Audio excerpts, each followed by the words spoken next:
5:30 and the entire select board has assembled, so we'll call the meeting to order. Recording in progress. First item on our agenda is public comment. And we'll read the expectations for public comment. This is for items which are not on the agenda.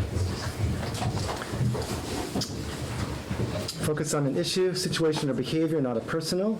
No personal attacks. Speak respectfully. Refrain from using profanity or other vulgar language. Maintain a civil tone. And with that, we'll open up for public comment, again, for things which are not on our agenda for later in the evening. I have a question that's pertinent. Where are the designated locations that the town of Randolph posts their agendas? I think you can ask the town manager that after the meeting. Other public comment? Is there a Amy? reason not to answer the public right now? It's Or a do you public not- comment period, not a question and answer period. Amy? I wanted to take this opportunity to introduce myself to John. I don't know that we met before. We have not. I'm Amy Grassnick. I'm the director of the library. Nice to meet you. Somewhere in here I had my handy dandy bookmark with my contact information on it, but I can't find it. I always appreciate it when these members make the time to come over and get a tour of the library so that you can see the building from top to bottom and learn what our operations are like. So what's a good way for me to get in touch with you? To see If you give me your email address and I'll set up a time with you, I'm Okay. happy to stop by. Great. I'll look again for that.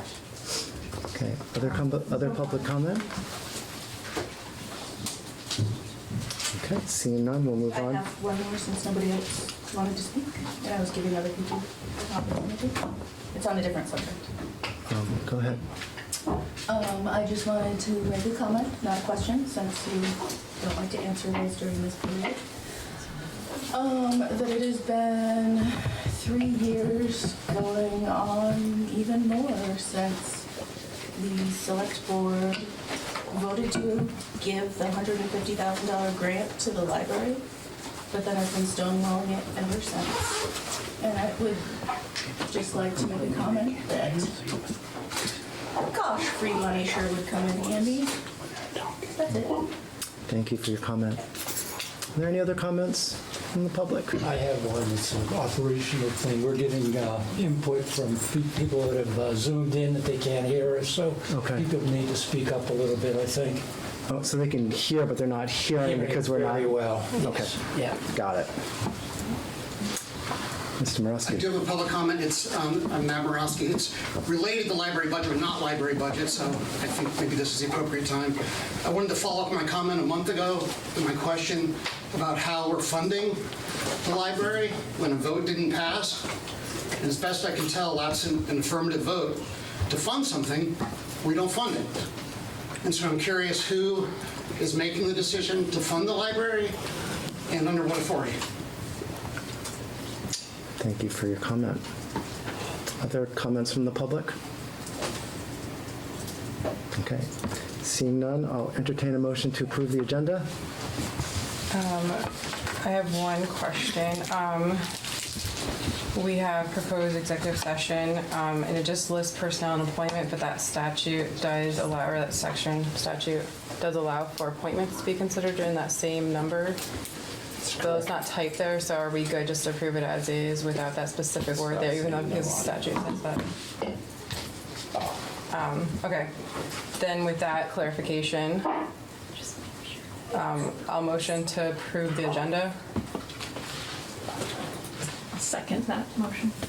All in favor? Aye. Aye. Aye. Opposed? Motion carries 5-0. Move on to the consent calendar. I found an error in the minutes. Sorry. It's actually kind of right off. It's July 29th, the second page of those minutes. It says, so on our packets, page 3, it says the motion passed 3-0 and roll call aye, nay. So it should be 3-1. What page, it's It's- a line, what 42. line is that on? 42. 42? Yep, thank you, John. I was not present at the July 9th meeting, but, so I'm not going to, should I abstain from passing those minutes?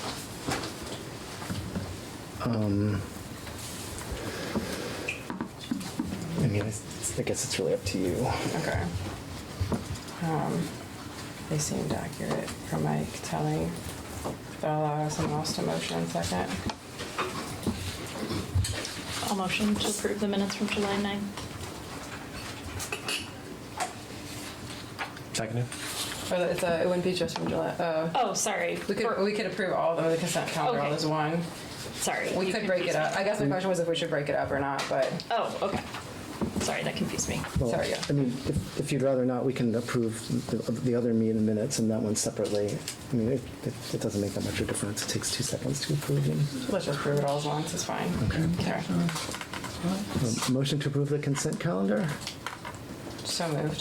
Second. All in favor? Aye. Been sharing the other. Motion carries 5-0. We'll move on to the main business of our meeting. The first item is to consider wastewater adjustment for 14 East Bethel Road. And do we have, Chris Chambers was going to zoom in, and I see he hasn't. he hasn't, but do we have, can you give us a little bit of just I think this was a pretty simple matter, so I'm not sure I think we can probably handle this without Chris. Yeah, sure, let me take a look at this. Sure. Oh. Documentation is good. So the owner is requesting a water bill adjustment for his property, 14 East Bethel Road. It's an amount of $275. East Bethel Road is a wastewater-only account, so it doesn't fall under the requirements of an abatement since the town bases wastewater billing off the water meter and no village water meter was used. So it can't go to the OA, but it can come to us? Yep. That's a weird loophole. It's unusual. And so they had a leak. It was determined by Chris that the leak did not go into the wastewater system Because it went to the dirt floor. because it went to the dirt floor of the Yeah, dirt basement. They have record of having this hot water heater fixed, and that there was a problem that caused this amount. So it's within our normal action to give people credit for this kind of thing, given the documentation that they provided. So, but what is our meter reading then? The meter reads the water in? Right. And, okay, so we have a, And then you base the wastewater based on the amount of water in. But since that didn't go to the wastewater system, sure, but then why can't this go to abatement? I Because it's- don't think that's typical for enterprise fund adjustments to go to the Board of Abatement. That comes Okay. under the purview of the Selectboard. Okay. Okay, so we measure, Taxes and things of that nature go to the Board of Abatement. okay. All right, well, we've done wastewater there, but, okay.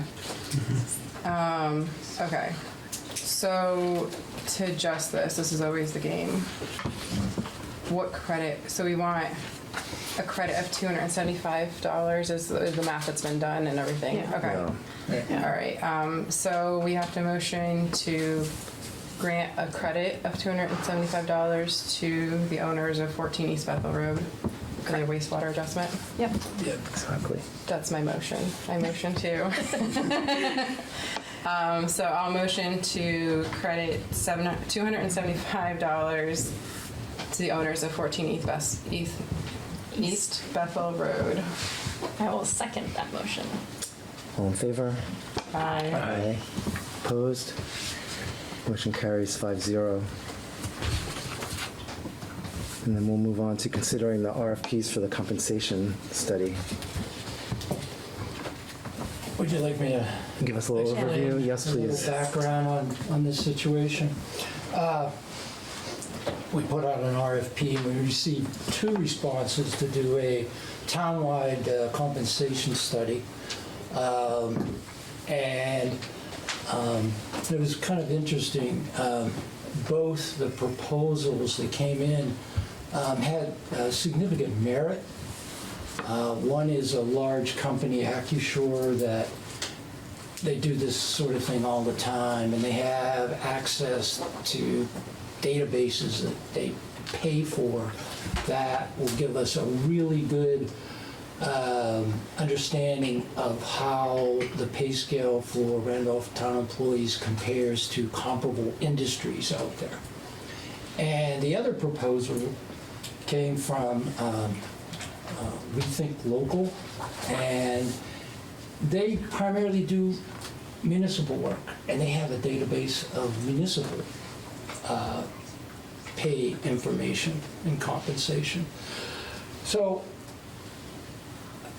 I thought it would be good to engage both of them, and I negotiated a deal where if we pay $1,500 to Rethink Local Government, they will share their data with AccuSure. They will be the lead in this. They will produce the documents and everything else. And we're going to have I think, a really good compensation study, much better than if we went with one or the other, because we're kind of covering both sides of that formula. Private sector and how we compare to that, and comparable sized municipalities in Vermont, and maybe even in New Hampshire if they decide to go that way. We could maybe do that if it's relevant. Mm-hmm. That's kind of up in the air. So all I need is for the board to authorize, what is the amount here? $12,300, and we can get started. I think they're talking about approximately 2 months to do the work. And so hopefully, approximately 2 months from now, we'll have a study that they will present to the board. So Rethink Local will be able to get that data to them? Oh yeah, they already Pretty have it. quickly? Okay. Yeah, they can just Gotcha. Okay. assemble it and give it to them in no time. That would be really easy. And then in the motion, do we need to motion that you can sign the contracts too? Sure. That's Okay. probably- Are they contracts? Yeah, I'm sure there will be. We Okay. haven't really gotten to that point yet, but Okay. there will be, has to be. Okay. And it can be done in time before budget season. Sure should be, yeah. It's Yeah, perfect. we're looking in October, so, yeah. You sign the contracts tomorrow? Yeah, we would be mid-October. We should have the information back. Yep. Yep. So, great. Then I'll motion to approve. I'm sorry. Because we have a couple of questions from the audience. I'm not sure who was first because I was looking at the town manager. Amy Grasnick. The first thing I want to say is I'm grateful that, Tom, you were able to push this through so rapidly, especially in time for the budgeting cycle that's coming up. So thank you for getting her done.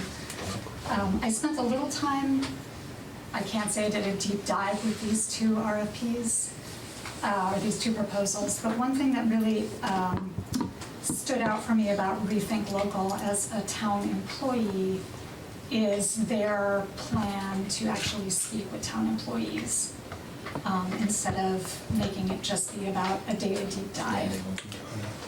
So I'm going to put that out there. I think that Rethink Local has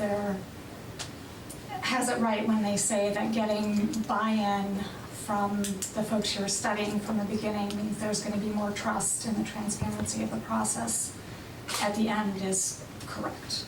So that's my observation. I think Rethink Local just has data on Vermont towns, right? Yeah. It's Vermont towns, not employees And the of other Randolph. company will be doing that if it's not clear by looking at job descriptions that, what people really do. That's part of their proposal. They will do that as well. Yeah, and to clarify, Rethink Local is actually a contracted service, not an employee of the town, correct? Right. Yep. Yep. Half of their team is an employee of the town.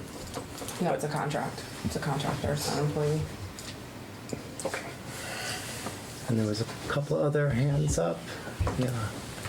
George Daniel, you're already gone down that, but I'm just going to point out that this is a great solution for what I think is a non-existent problem.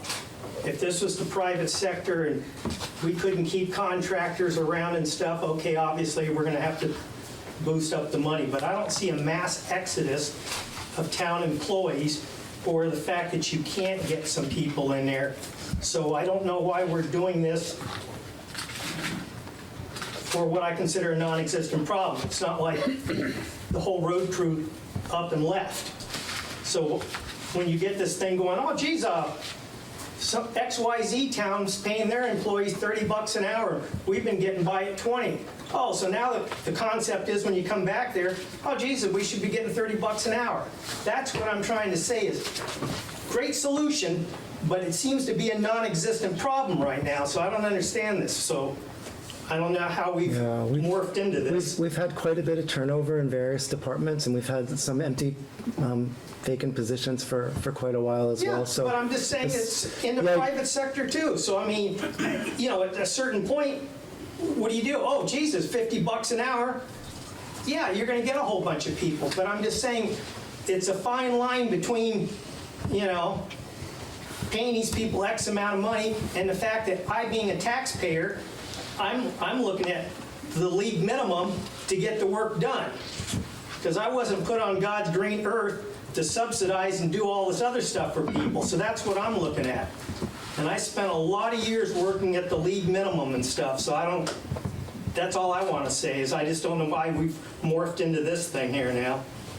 And because for the sake of argument, if I was in a union here, the union would go out there and get all their happy little information and then come to you people in the select board and saying, hey, this is what it is. But we're basically going out and getting them the ammunition to sit there and help them out. I'm thinking, no, that's not how this works, So that's all I want to say. Heard Tamara. Yeah, Tamara, go ahead. Tamara Morgan, East Randolph. Can you clarify Alex Torpy's relationship to the town? Is he staff? It's a contracted service. He has an office? He uses our town offices. Not all the time. And we're giving him more money. Why? Everything Local is his company. Yes. Why? To provide data. To provide public data. It's in the public domain. Just because he has a pile of it that you could get pretty easily without going to him?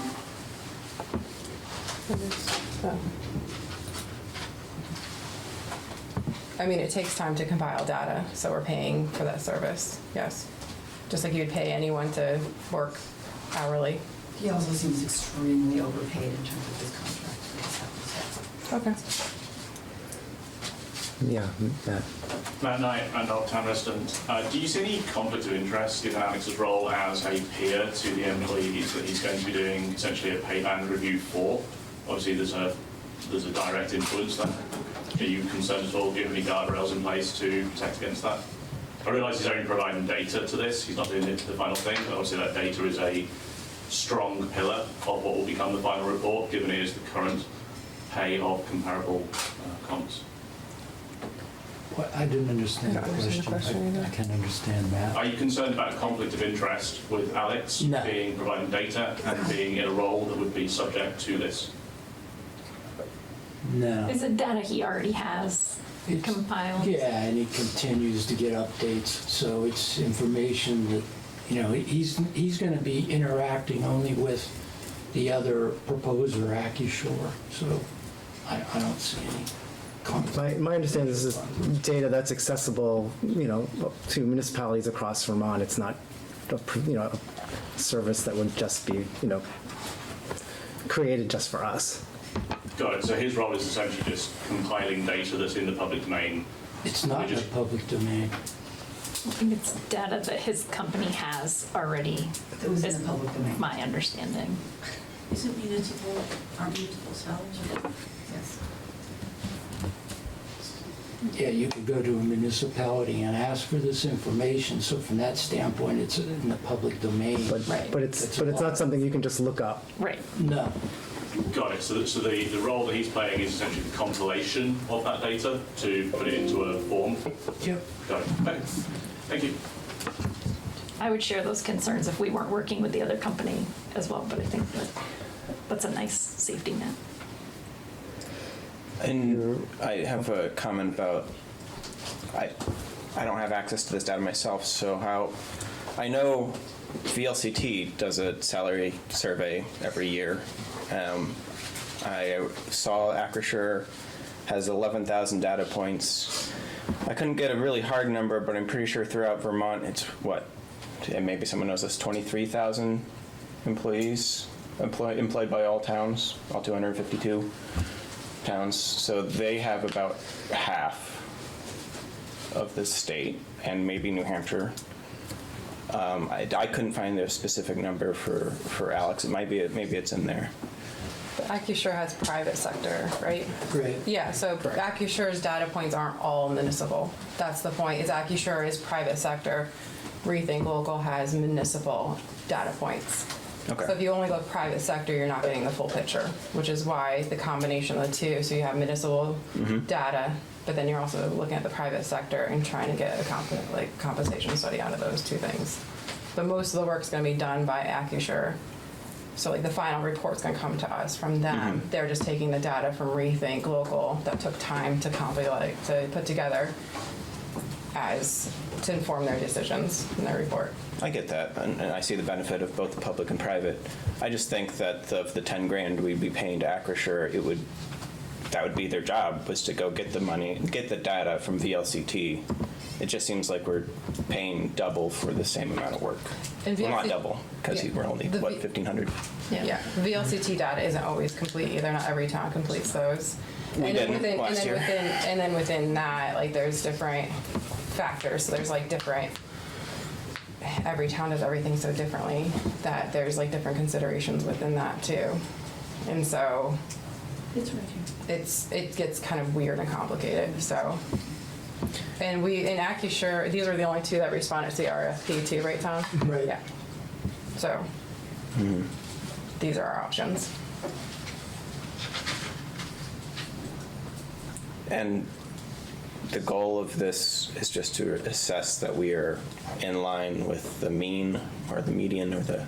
It's to inform, I mean, yeah, we can do whatever we want with that data.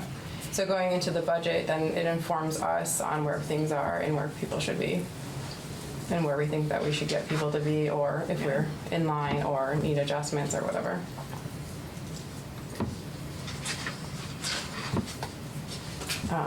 I'll motion to approve the cost of $12,300 for 2 contracts with Acrisure and Rethink Local, and authorize Tom General to sign said contracts. Were you gonna see if there were any other public comments before doing that? I can make a motion if I want to. Is there a second? I'd like to move on. Yeah, I'll second that. All in favor? Aye. Aye. Aye. Motion carries. Oh, I'm sorry, opposed? Aye. Nay. Nay. Motion carries 4-1. Consider setting the 2027 tax rate. Is that Mimi's? Are you tax rate lady? No, you guys are. We are. I don't want to be though. You did one presentation at one time. Last year. Oh, can we change that back? The tax rate? You did a really nice job last year explaining some of this though. Whose idea was that? Okay, what page is that? So how did we flip homestead and non-homestead yet again? It's common. I can only tell you that. I don't know if anybody can explain that one. Well, part of it is the school, but is the town having an effect on that, or is it just because the school is overspending per pupil? I don't know. I really don't know. I don't know if you guys have anything you want to... It's part of the per pupil spending, the cost per pupil. So it doesn't, a school can go flat or negative and still have a flipped tax rate. And the homestead rate is for just Randolph. The non-homestead rate is a state rate that is paid by all non-homesteads at the same rate across the state. So that's why they don't move in unison. Yeah. Okay. We need to do something about that on the state side, Larry. It's one of the things which is being addressed in the ed bills that have been going through the legislature. Mr. Daniels? So this town has a reputation for having a higher tax rate than a lot of other towns. So using your thought process that you guys have already gone through there, shouldn't we be finding out what all these other towns are having for their tax rate? And we should be in keeping with what a lot of other towns are doing and stuff. So what I'm trying to say is we're cherry picking stuff here, where we're trying to sit there thinking about we're going to pay this much, but then, hey, because of whatever reason for the town of Randolph, our tax rate is a lot higher than a lot of other towns, so. Yeah, so my understanding is the way this works is we've passed the budgets for the fiscal year coming up already. And so we have committed to spending a certain amount of money. Basically, we've committed to needing to raise a certain amount of money. And then what the listers do is they compile the grand list and tell us how much the tax base is. And then we do the math, and that tells us what our tax rate is. So this exercise of voting in the tax rate is, we don't really have much of a choice. We do it as a vote because we're required to. But we don't really have much of a choice but to approve these numbers in front of us because we have a certain grand list and we've already, the voters have approved the budgets. That. But what I'm trying to say is, because of how you guys spend the money, you're burning the candle on both ends to bring it to the center and stuff to do this. And that's all I'm trying to say is this whole thing here, it ends up being the tails wagging the dog here again. And that's all I'm trying to say is I think we need to exhibit a little bit more physical, responsibility and stuff. Because I normally don't have anything to do with this thing, but I'm hemorrhaging taxpayers' money down here, and I don't expect it to be equal for you and me across the board, but I'm paying what about 3 or 4 people pay, and I'm starting to get a little sick of it. So that's why I'm down here. So. And we as a town, as a select board, only have so much the school side of it is also involved in this too. So we can't approve, well, we can obviously vote on it, but we don't set those budgets here, so. Right, most of our tax bill is the ed bill, not the municipal side. Yeah. All right, I'll motion to approve the tax rates as presented. I will second them. We have a motion and a second for the tax rates. All in favor, please say aye. Aye. Aye. Aye. All opposed?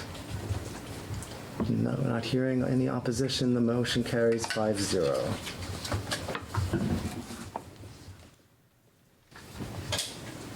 Now it's Louise's turn. That's right. And Dennis. The reappraisal update. So I'm Dennis Brown. I'm a lister for the town of Randolph.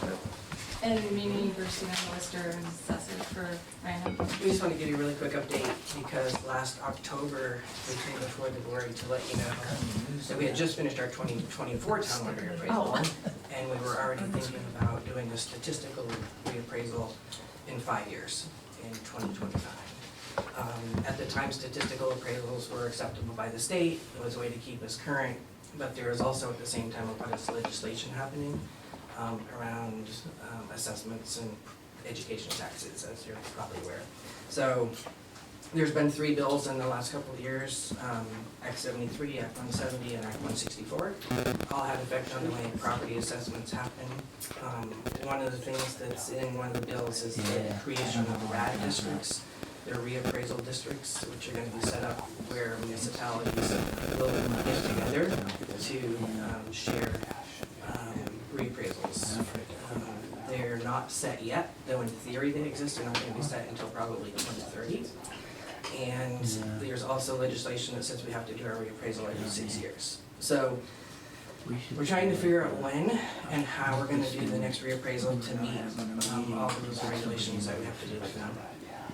We thought we would come tonight and say we have a draft of an RFP for a 2030 full reappraisal. But there's also part of the legislation, the state is willing to pay $66 a parcel towards our reappraisal, but not until 2031. Our part of trying to schedule 2031 is they're not gonna tell us if the RADs are in place until 2030. So we're trying to figure out with how to issue an RFP that allows us the flexibility to have a reappraisal in 2030 or 2031, whichever one will meet statute and allow us to get some of this paid for. So it's difficult. We know that the contractors out there that are bidding on reappraisals are building into their contracts flexibility so they can get in around them as well. But we want to get an RFP out so we can try to get a contract fairly soon, because with a 6-year mandate for reappraisals, we want to make sure that there's only a few companies, the big companies that really do town reappraisals, and we don't want to cut ourselves short and wait 2 or 3 years and not be able to get a contractor. So it's really just more of an update for you guys to say that the statistical that we thought we were going to do in 2029 is not likely what's going to happen. We're looking for a full reappraisal. I know it seems really soon after just having one, but we don't want to wait 18 years like we did last time. Yeah, that's exactly it. We don't want to wait. So it really is just an update, letting you know where we're at, what we're doing, so we can be transparent with you. If there's any questions, we're happy to answer them. Yeah. Mimi has anything to add? And you can always like make appointments and, you know, either in person or on phone and talk to us about it, or the public, you know, like we're open to talk. You know, I love talking about. It really does. I will talk about your homesteads and stuff all day, and legislation. So we just want to make sure that, yeah, like if we can hold off till 2031 and have the state pick up more of it, you know, but we need that flexibility. And then who knows what's gonna happen next year. Because we thought before the statistical was gonna work and be a stopgap, right? Well, legislation figures it out, but legislation has said the statistical is no longer a stopgap. That if we did a 5-year statistical, we would have to have the full reappraisal the very next year. And that makes no sense. So, Is there anything we can do to help you get that flexibility to make it to 2031? change the legislation. All right. That's Working on it. Easy peasy. It's just really confusing because they say they're going to do one thing and the next piece of legislation changes it a bit. If we already had RADs and we knew where our districts were going to be, we could easily move forward. But when they're not going to set up our RAD districts until 2030, we can't wait till 2030 to get a contract for 2031. Right. We'd be looking at 2033 or 34 or 35. So we're trying to do our best we can now to secure a firm to do the reappraisal and keep us compliant. But we're also trying to figure out if we're going to be able to get any money before it. Exactly. We have been putting enough, we think, in our reserves to likely be able to fund it in 2030. But it means keeping a pace up that we have been funding before. Yeah. So, And it's something like, regardless of legislation, 6 years, well, the only legislation that we know is solid and firm is the every 6 years, right? Like, that's the only piece that, like, is solid that but it's also best practices to do every 6 years. You know, it's like national standard, so, that's where we're at. no action, just information. Yeah. Okay, George, I think you had your Yeah, hand up now that first. George Daniel, got these subject matter experts, don't know anything about it, I know it's subjective and stuff. But across the state of Vermont, if this was done right, a house here would be valued at 10 cents. Same house in Brookfield would be valued at 10 cents, but it's not.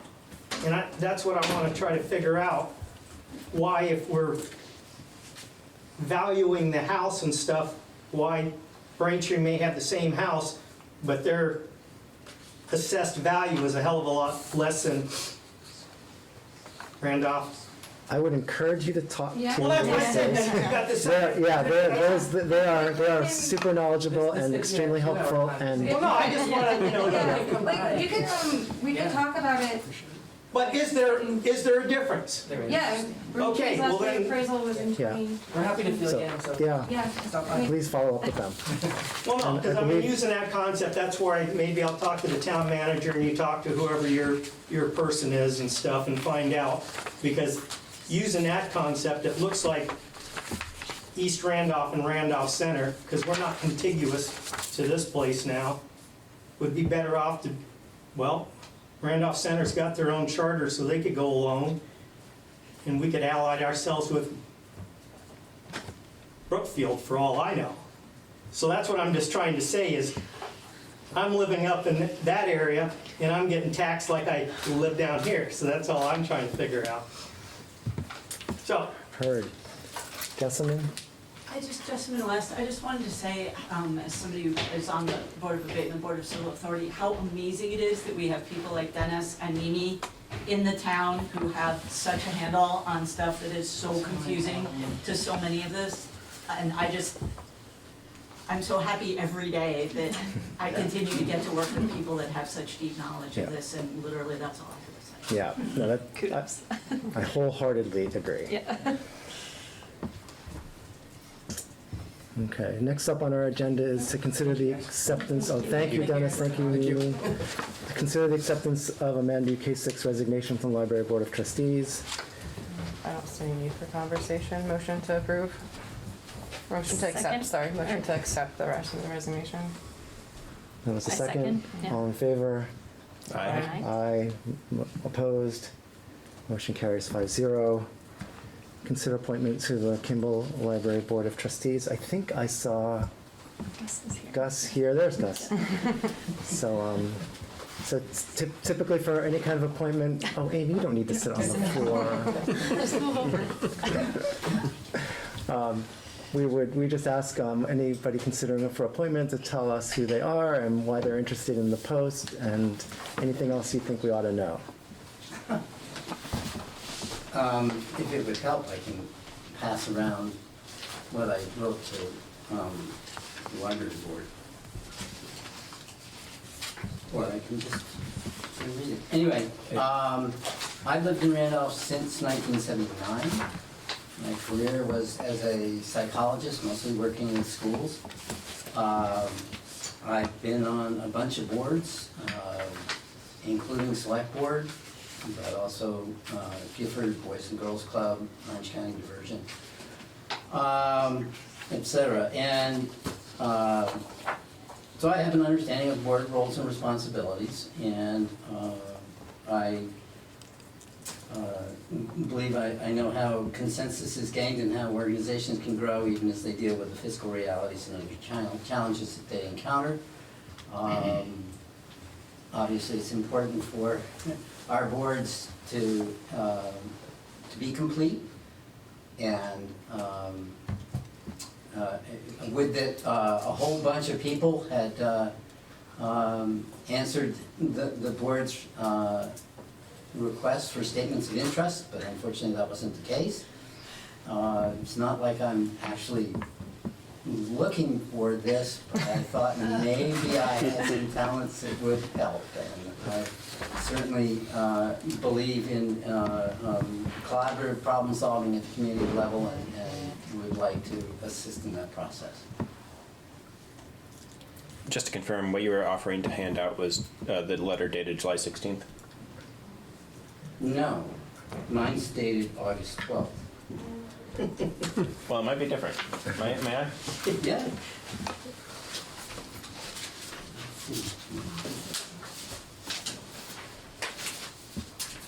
Oh, it is, yeah. I guess that's the only one we have in the packet. It is, yep. The July 16th. Okay. Seems to be the same. Just want to say thank you for all your service over the years. It's been very vital and it's very appreciated, so thank you. Thank you. This is the same thing. Yeah, it's the same thing. Yeah. Worth checking. Yep, Yeah. absolutely. Okay. Did you apply twice? Did you apply twice? Yeah. On the 16th and on August 12th? I think, Karen, you have, Larry, there was a second person who Yes. Yep. was interested. I'm not sure Whether she's here or perhaps on the Zoom call. Donna. Donna, I don't believe. She's waving. She's waving on the Zoom call. Are we done talking to Gus though? I I thought think that we were I'm- still trying to take care of this one Right, person. right. So other questions for Gus? Gus, are you a resident of Randolph and you registered to vote in the town of Randolph? Yes. And if you were to be appointed, would you run for the position in March? I have no idea what March would bring. Great. I realize this is an appointment until town meeting day, and we'll see how things go in that timeframe. Thank you. Okay. But you might think about it. Well, I'll think about it. That's all I want. Just Okay. Is this a 2 or 3 year position? It's a 5-year term. No, Isn't I think it's 3. 3-year term. I thought the library positions aren't 5 years. They change. He's Oh, filling. I'm thinking. And whoever takes this position fills it until March. Yeah, Okay. appointments That's- are I always guess until that's- a town meeting. Yeah, appointments are always until a town Yes. So meeting. there we go. But it would be one seat. The seat that would be up in March would be 3 years seat. Yes, Thank Okay. you. I believe. But it would have to reset, so if the term was until 2028, then they would refill it only until 2028 and then have to run again, so whatever seat it is. Thank But you. Yeah. Whoever is appointed at any time has to rerun in March. Right, right. Yeah, Yeah. anytime, so. Appreciate that. And that term is only to the end of the previously elected person's term, correct? Correct, yes. Yeah. So it could be only 1 year and you have to run again after that. Correct, yeah, yeah, that happens sometimes. Or if there's another seat that's open and you want to jump over to that, you could do that too. Yeah, it happens sometimes, but yeah, we don't, yeah. All right, anybody else have any other questions for guys? Okay. So I understand Donna's in the Zoom. We can hear from Donna. Can you hear me? I just made my audio audible. Yeah. A little. You're a little quiet. We can hear you. Okay. Well, I have been a Randolph resident either part-time or full-time since 2004. I am currently part-time. I spend part of my time in Western New York, and the only reason for that is grandchildren. They are in Western New York. I was in Randolph yesterday. I'm in Buffalo today. I'm about half and half. Currently, to be transparent, my permanent residence is listed as a town just outside of Buffalo, New York, East Aurora. I'm seriously considering changing my permanent residence to Randolph, and I will probably do that by the end of next year, which means I will be spending more than half my time in Randolph. I'm very familiar with the library. I'm have been an educator for most of my career, mostly higher ed, and most recently part-time at CCV. I'm currently retired from teaching, although I am a property owner in Randolph. I have a home that has 4 units, 3 apartments, and my entire income is from Vermont, other than my Social Security. I'm very familiar with Randolph. I've been very active in Randolph. I believe in Randolph. The reason I chose to live in Randolph was because it's a stable community in a tourist state. I did not want to live in a tourist town. I wanted to live in a town that is a stable Vermont town. My appreciation for Vermont and time spent in Vermont goes back to 1976. I was in a summer graduate program in 1976 at Goddard College, at what was then Goddard College. And I did not complete that graduate degree. However, I have several other graduate degrees, an MBA and an MFA. Again, I've been a lifelong learner. I believe in education. I believe in libraries, obviously, and I believe in Randolph. So I would be honored to be considered, and I would definitely run for the position come March. Thank you. Okay, thank you, Donna. So we'll end up taking this conversation. Well, are there questions for Okay. for Donna from the board? Okay, seeing none, the board will discuss the appointment during executive session and make a decision. We'll announce our decision when we come out of executive session. We'll vote and make that decision. Thank you. Thank you. Thank you both. Thank you. Next up on our agenda is to consider the amended rules of procedure. I had one suggestion. Our previous rules of procedure mentioned having public comment for every meeting. This one doesn't quite mention it, but I think that we should add a line in here that for special select board meetings, that the select board may omit public comment. And that is because we have a regular select board meetings where people could come and comment on a regular basis. And if we have a special meeting, normally it's because we have something that we're trying to do. And during that time, maybe it'd be a good idea to have public comment, or maybe it's just something where we're kind of trying to come online to vote something through during a special meeting and then move on. So there would be special comment, there would be public comment about that topic, of course, but not just general public comment if the select board decides, like we've had a few of those times where we kind of just need to come online, vote through a contract and get offline, and we're all kind of zooming in and trying to fit it in. And that might be a case where we just met the week before, and maybe we don't need public comment during that time because we need to get something done. But if we did want to have public comment, we could add it on, like, which is more traditional. So I think that that would be a positive change here, just so it allows that flexibility. I see your point, but I disagree, and I would push toward more having a public comment be timed and have that be standard. I think there's just certain points where we could still decide to have and time it if we wanted to as a select board, but if we were trying to do something or an emergency meeting, we don't want to be bogged down with public comment. And I don't know how we would time it for a special, like especially emergency meetings. I think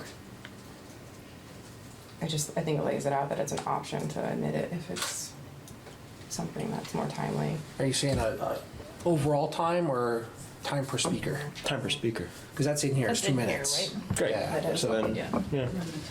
Yeah, I Has think that- that's fair, for sure. Yeah. Has that historically been an issue on special meetings? It has been at some points where we've tried to meet for certain things and then we have 45 minutes of public comment, and then people's windows have actually gone so long that we actually weren't allowed to get to our meeting. Right. It's happened twice now, more recently. And so this would just allow for like that option if we do have a really tight schedule but we need to do something. But at our regular meetings and any other meetings, we still have that public comment time that is more flexible. So we have, And this is something that we can do now. It's just that it would just be in our rules of procedure just as an extra point of clarification. yeah. Okay. I see. So it's nothing new, it's just actually putting it in the... It's just, I mean, basically, most of the stuff that's in the rules in front of us are things that, that are putting in front of us what is out there anyway. A lot of this is repeats of what's in statute, and so it just makes it easy for everybody to see where it is. So if there's a special meeting that is constrained with time frames, then it allows the public kind of see, like, there are times when the select board may decide not to have public comment. I would say traditionally most select boards would decide to put public comment on any special meeting anyways, but it would just give that a little bit of that expectation and understanding that there might be time when the select board needs to get their work done, but there's other times for public comment. So that would be the only addition or amendment to this I would suggest. And I'm not sure where to put it, but I think think. Stephanie, if I may, are you looking where to insert it? Yeah, what do you think? You and I had this conversation Yep. earlier, so I have two documents, one with your comment and one without. And Okay. I put it in 5.4. I created a new line, 5.4C. Thank you for the numbers. For that number, yeah. Yeah, That's a 5.4C. Because I just found that so fast. Yeah, Yeah. yeah, that's,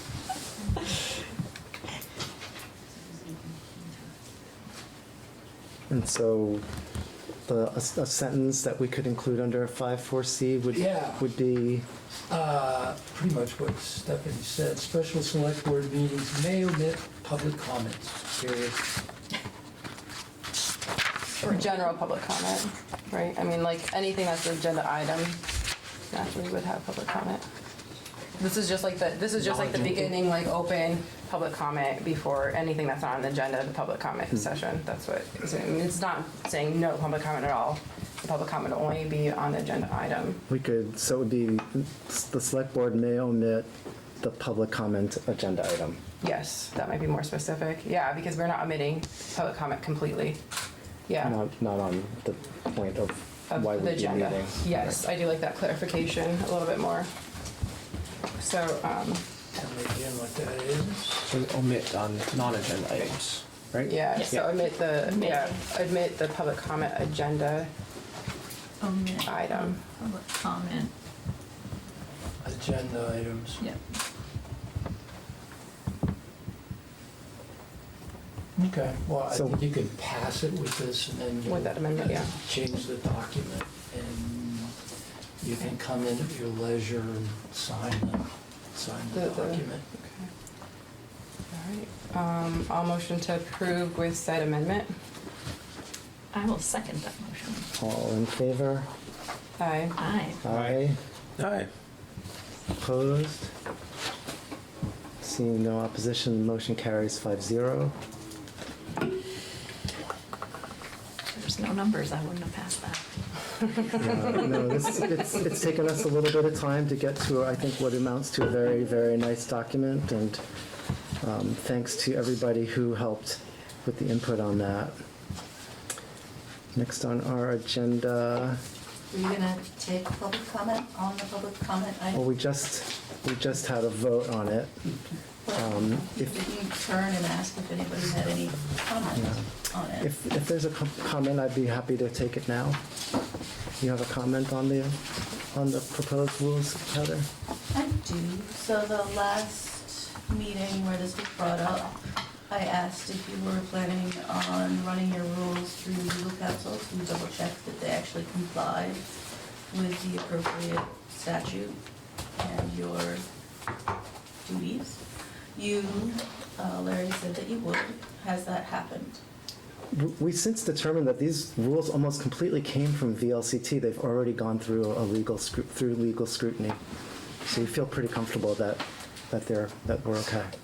So what is the legal basis that supports you doing away with public comment during special meetings? Public comment's not required at meetings. The general, it's not required by open meeting law. It's suggested but not required. The statute. Sure about that? Yep. All right, are we moving on? Yeah, we should move on. Tom, you gave us a printout. Is this something different than what's in here in our packets? Yeah, well, sort of. We opened paving bids today. Were you ready to move on? Yeah, this is where we're at. I'm Yeah, sorry. moving on, yeah. Yes, thank you, Tom. Yeah. So yeah, today at noon, we had paving bids, a public opening for paving bids, and I put together a spreadsheet. We received 2 bids, one from Pike Industries and one from Springfield Paving. I'm looking for a copy of my, can I steal yours? There. So you can see the list of work that we hope to, had hoped to do. We knew it might be more than we have money to do, but we still put out a wish list and bid on it. And the two bids that we received was one from Pike, as I said earlier, for $571,172, and one from Springfield Paving at $553,318.30. And maybe I should just run through what is included in that bid. Yeah, we agree. All right.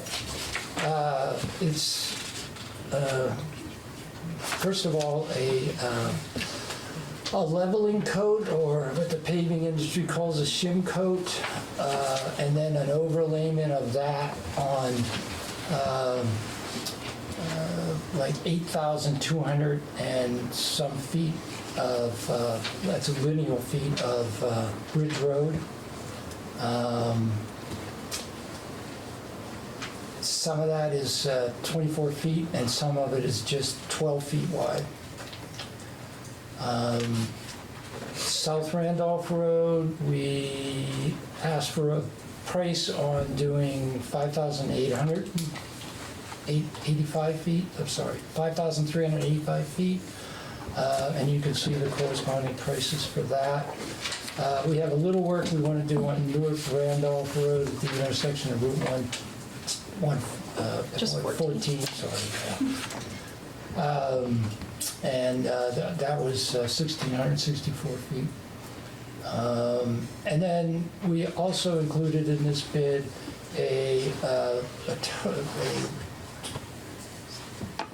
it's more than repaving Pleasant Street, or I'm sorry, the Pleasant Street parking lot. We would actually grind up all the pavement, potentially put in more gravel, and totally resurface that parking lot. And that, we have about $70,000 of grant money to cover that. And you can see the two different prices there. Even though Springfield was a little higher on that, their bottom line is still less than Pike by a small amount. So I'm just asking the board to approve us to go out and get Springfield Paving started on this. We probably will only spend about $370,000, including the $70,000 that we have for a grant. But that will still get us an awful lot of paving. Have we used Springfield paving before? Yeah. Yeah, I think maybe the last 2 years. I know they did last year. And the highway department was very pleased with their work. It's a small, it's funny that this guy is really out of Claremont. He bought Springfield Paving a couple years ago, and he just didn't change the name. But it's a small, kind of one, I think it might be I shouldn't say a one-person operation. It's potentially one person owns the company.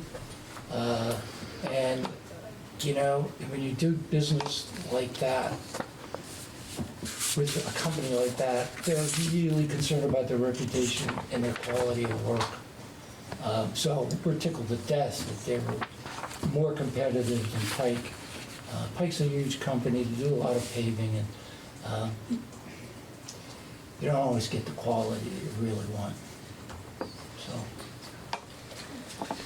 Tom, I have a question on the Pleasant Street parking lot. There's catch basins over there for stormwater. Yep. That's not in the bid to raise those or to accommodate for those. Should it be? The highway department. Highway, okay. Yeah, the okay. two will work hand in hand to make that happen. Okay. The highway department will also line stripe it when it's done. Okay. Very appreciate it. Yeah. That parking And lot. Yeah. sorry, when you said this, and I just wasn't looking at this. So the grant for the parking lot was 40,000. You said 70. 70,000. Okay.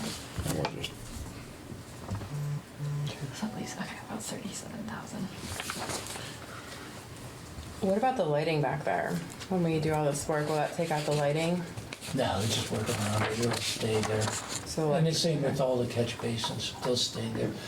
May have to adjust the elevation on the catch basins a little bit, but probably not. That might affect the drainage, so we'll have to just work around the existing infrastructure and make it happen. At some point it would be, I know you're not going to be with us for too much longer, but it'd be great to redo the lighting back there. But at least if we have the bases there, then obviously we can replace the yeah. Okay. And you said Ridge Road is getting skim coated and South Randolph? Yep. Yes. It's all a shim and overlay. Yeah, I don't think we'll be able to do all 5,380 feet of South Randolph. There's some really deteriorated areas that we'll address as much as we can. My understanding is that that road is not as heavily traveled as Ridge Road, so, and Ridge Road, well, they're both in pretty rough shape. And, you know, it's a matter of spending the money now to maintain what we have before it really deteriorates to the point where it's really expensive to get it to an acceptable pavement quality. So that's why we're picking those areas. Yeah, and sometimes that'll take a wear and tear on our plow trucks too if it's not really. Yeah. So there's and it takes a lot more and salt. cars. Yes. It takes a lot more salt when you get a trough because you can't remove all the snow. Salt is like, And this year we're looking at, wow, we'll see. A lot of money for salt. Yeah. Salt's disastrous right now. Is there a life expectancy estimate for shim coating? Or for the whole paving, for the shim coat and then the overlay, she get 10 years easily, maybe more.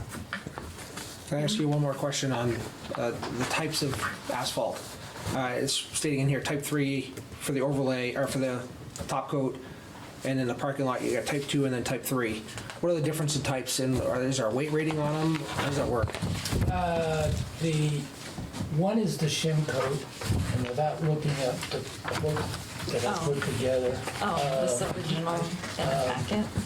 And it's generally a larger stone, and it enables, it has much more strength capacity, and that's why they put that in, because in some cases it may be 2 or 3 inches thick. Okay. And it'll create a lot more strength and load capacity versus the upper coat, which is kind of a wearing coat. You know, that's what you see on the interstates all the time. They grind off the wearing coat and they just replace it. Okay. Thank you. It's lovely for 3 months. Yes, George. Quick question. In Maine and a lot of other places, and I'm not talking about downtown here or Ridge Road, but South Randolph Road and some of these other roads, how come we just don't mag them back there, back to a gravel base and just go like it? Because there's a lot of Randolph Center over the hill is gravel. So I'm just curious, just because it was asphalt umpteen years ago because they had grant money or whatever, doesn't mean that we need to maintain that status quo. To me, where if you came back and said, oh yeah, they're gonna charge us $100,000 and we'll just grind it all up and just run a grader over it like we do on everything else and save $200,000 or stuff. So has that ever come up, or are we just keep doing what we did before? I think the cost of maintaining dirt roads sometimes can be more expensive than the pavement. Well, that's what I'm trying to say. Is like, has anybody really sat there? Because like I said, I know in Maine and a lot of other places, instead of repaving and doing this, we just ground it up because at some point you sit there, there's a whole bunch of gravel roads there. If you're using this concept, let's blacktop the whole friggin' place. But obviously we can't do that because it's costly. So what I'm saying is, a lot of these roads, that one going down past BTC, past the orchard, I hate to say it. It's awful. You know, it might as well just grind it up and just run a grader over it like they do over there at Clay White Hill and stuff. So that's what I'm just curious. Yeah. I'd be all for that, George. Well, no, but that's what I'm trying to say is Yeah, no, I get get it. the road foreman that says, oh yeah, we gotta put in so many loads of gravel, but I'm just saying, predominantly, that's gravel on that side of the interstate and stuff, so I'm just saying, I don't, to me, chew it up with a big rototiller and call it square. Yeah, go for it. I think your suggestion is valid in some roads, low traffic, low weight roads. But the roads we're talking about here, where there's a lot of traffic and a lot of weight. No, I'd say like the Ridge Road, I get it, but I'm just saying, when you pitch down past BTC and stuff, you're basically tagging on to something, so. Yeah, But then you think of the milk trucks and the manure trucks and the lawn I trucks.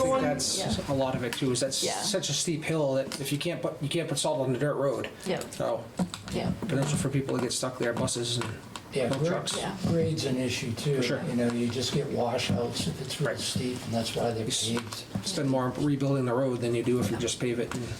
Well, but like I said, therein lies this whole rub. I'm not gonna go any Definitely a further, fair but question. you go over there, Clay White Hill and stuff, that's not paved. So that's what I'm trying to say, is somebody needs to just research that before we just, keep regurgitating the same stuff. Yeah, I don't know when the last time someone did like a survey where they kind of looked at all the roads and the current traffic conditions and the maintenance and stuff, and because that would certainly make sense to every so often do sort of a big picture. I don't know that the highway Because then you go to New department. Hampshire and all the roads are paved that would normally be dirt when you're in Vermont, so it's hard to know. I think John's pretty cognizant Yeah. of like those things, so I would imagine if he had a suggestion, he'd probably bring it to us. But we can ask him if he has any suggestions, so. But Certainly can. with that, I will motion to approve the paving bid to Springfield Paving. Do you need them out in that motion? No. Okay. Because we're not really 100% sure what it will work out to. Okay. But I will go on record saying that we intend to spend about $370,000. Okay. Plus or minus. Okay. Is there a second? Second. All in favor of the paving bid award? Aye. Aye. Opposed? Motion carries 5-0. We'll move on to a discussion of the formation of a police services committee. I think I asked for this to be on there, so should I Yeah, speak please a go bit? ahead. Okay, so we are about 3 years out since the Police Services Committee, I think. I'm trying to remember the dates. When I first got on select board, just 3.5 years ago, we did the Police Service Committee for from like September until like January, February, right around voting time. And we spent a lot of time talking to people, exploring all the options, having a lot of public hearings. It was a really nice group of people from all different perspectives. And I think that we're at a point where we need to decide what we're going to do with our police services. We've had some time to kind of have some data of what's happening in our town. And I think that we need to kind of just reassess where we're at and get public comment and get some professional comment and thoughts and stuff. So I think we should reopen the Police Services Committee. That would allow us, I should have brought the mission statement from the last time, but I can find it real quick. I can find that and share it. But can I look somewhere for you? It was on our old town website, so it should be on our new town website. But we had a mission statement, and we had. The old town website is still there. Yeah. Okay. Well, I don't know if that's actually really helpful because I have to figure out where it was on the old town website. I think it's a mess. But at any rate, I think it's time for us to reopen the conversation and re-explore what we're doing and decide how we're going to move forward. It consisted of 2 select board members. We had, I think, 2 people from town side, 2 people from village side. And there was 1 person from the business community, I think was the idea. There's 7 people. I fulfilled the select board and business community person, but we had like some overlap and stuff like that. So I guess with everyone's permission tonight, if everyone's on board with the idea of restarting this, it's a non-binding committee, it's an advisory committee.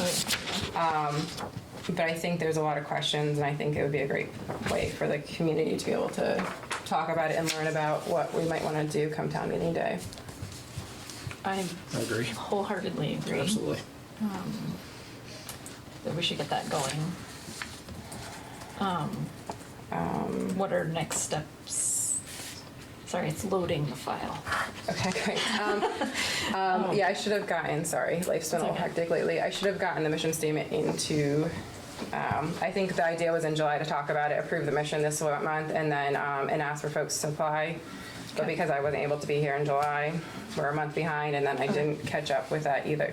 So if we could read the mission statement, I mean, we can also like amend it next month too. I mean, it was pretty general. But what we could do is approve the idea of the mission statement and ask for folks to apply for those positions. And then hopefully next month be able to appoint some people to those positions. And I think the general mission of the committee was to explore the options for the town of Randolph for police services. Yeah.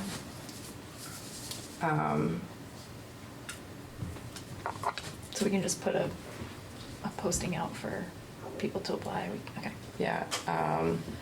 Yeah, I thought the mix was good. I think that's probably the most, I mean, we put a lot of thought of it when we formed it, and I thought it was a really great group of, like, just diverse backgrounds and thoughts, and it worked really well. And so we could modify that if we want to next month, but can we vote? I mean, can we post it without the mission and kind of approve both things next month, so that way we at least have it going? I think we could just- Yeah. So you're voting on just establishing the committee, and we'll come back with a mission statement in our workings out next month. Yeah. But we were going to ask people to apply for something for it? Okay, great. Well, I think we can do that, saying that that the old mission statement, that the new mission statement will be likely in the spirit of the old one. There might be some minor differences, but that the basic idea is to look at policing in Randolph and assess our options going off into the future, and taking a look at where we are now. Yeah, because the file's still loading. Okay. It's very in the depths. Does someone have like the original on their own computer? I don't know. I've changed computers since then. But it was somewhat general. I think the bones of it was like we were making sure that it was the makeup was from a variety of different backgrounds, so it wasn't like heavily on one side or another, and everyone felt heard. And so we might, like I said, like I was an East Randolph resident at the time, and a business owner, and a select board member, and I think we kind of filled in like the spirit of that, because there was a lot of people who overlapped in a couple different ways. But it was a really great group. I thought that we had a really great conversations, and it allowed the opportunity for folks to come and ask questions and kind of understand things. So I think as long as it's in that spirit, I think we're good. All right, well, I'll motion to establish the police service committee and request applications. Second that motion. All in favor? Aye. Aye. Aye. Opposed? Motion carries 5-0. Last two items on our agenda have to do with the library budget. They're listed separately on the agenda, but we're going to take them together because they are very much inform each other. So what we're going to do is have a conversation as normal amongst the select board members, and then the public will have an opportunity to comment. In the past, this has been the product has ensued a very, very long conversation. I would ask that if folks have things to say which are new and relevant to our discussion, that would be more than welcome. But to tell us things that we have already heard, sometimes multiple times, I would ask that people refrain from giving us old information, although people can do that if they really need to. But it would certainly help the conversation if we keep it to what's going on right now.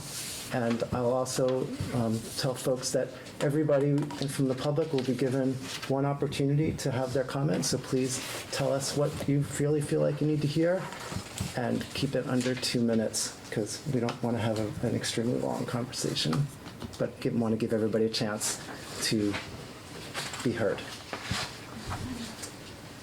Before we begin that, I think it's worth talking again about my conflict of interest. I've received feedback from almost a dozen constituents. I haven't been keeping track, but they expressed their belief that I don't have a conflict. So I would just like us to be explicit and about where the delineation of such is, just so that the record is clearer. I believe our conflict of interest policy is something like if a select board member or an immediate family member of the select board, or has a specific financial stake in a decision, that's what the conflict of interest is. And that would be on just the budget itself. Is it on the select board here deciding on what that total number is, or is it on the vote overall? I believe the distinction was that whether or not to decide to let the proposed budget from the board didn't have a financial stake, but us setting a specific number would. You're still receiving money from it to your family. I think it's state law. It's not our conflict of interest policy. It's state law, right? I'm looking it up right now.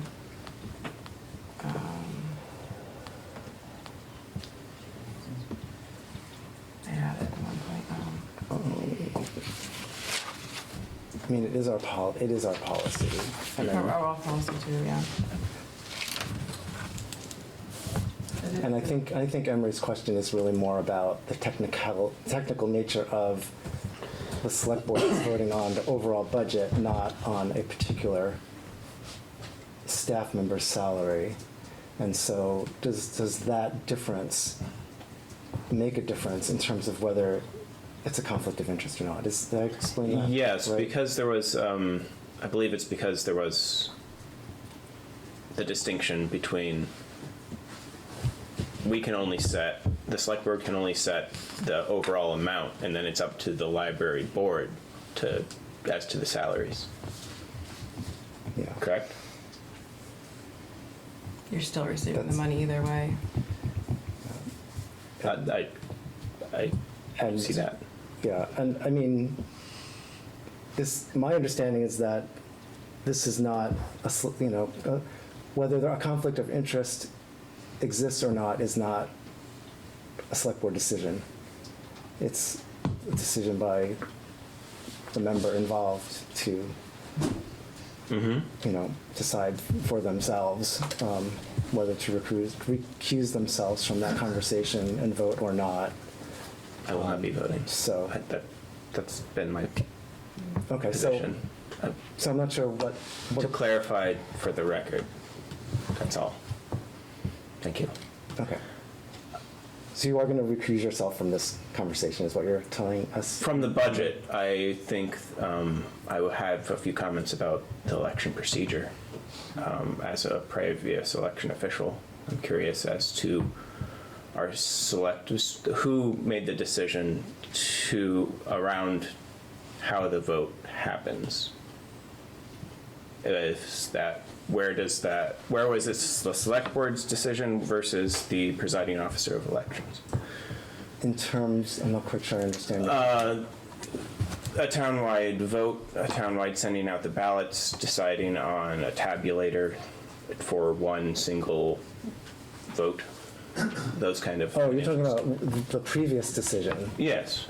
The previous warning for the last budget vote? Yeah, I wasn't part of any of that, so I just don't know myself. I couldn't find it in the record what was left to Tammy to decide and what was the select board's decision. I see. We motioned to do mail-in ballots, which. What about the tabulator? The tabulator has to be used for mail-in ballots. Right. I don't believe that's true. I don't think the select board weighed in on that detail. I know we did not weigh in on that detail. Okay. Okay. Thank you. Okay. Thanks, Emery. As per our current rules of procedure, I have to sit over there now. Thank you, Emery. Marie, if you're going to be discussing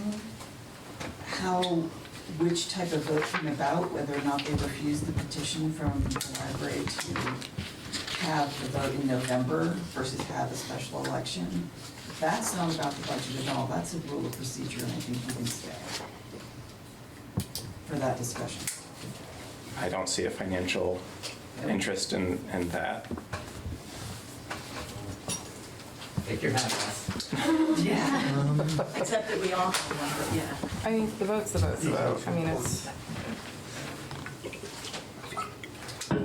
It's gonna be hard to separate. It's gonna be hard to discussion and separate. a vote Right. on the budget and how you vote on it, you know? Well, I think You can attempt to depending on where your discussion goes, but I think, you know. if I'm hearing it You're right, I you're believe. gonna, you're gonna talk about budget first, right?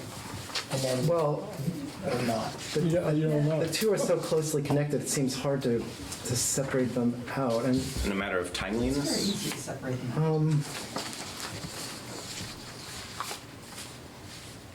Yeah, you could keep them separate We and could, talk I mean- about them.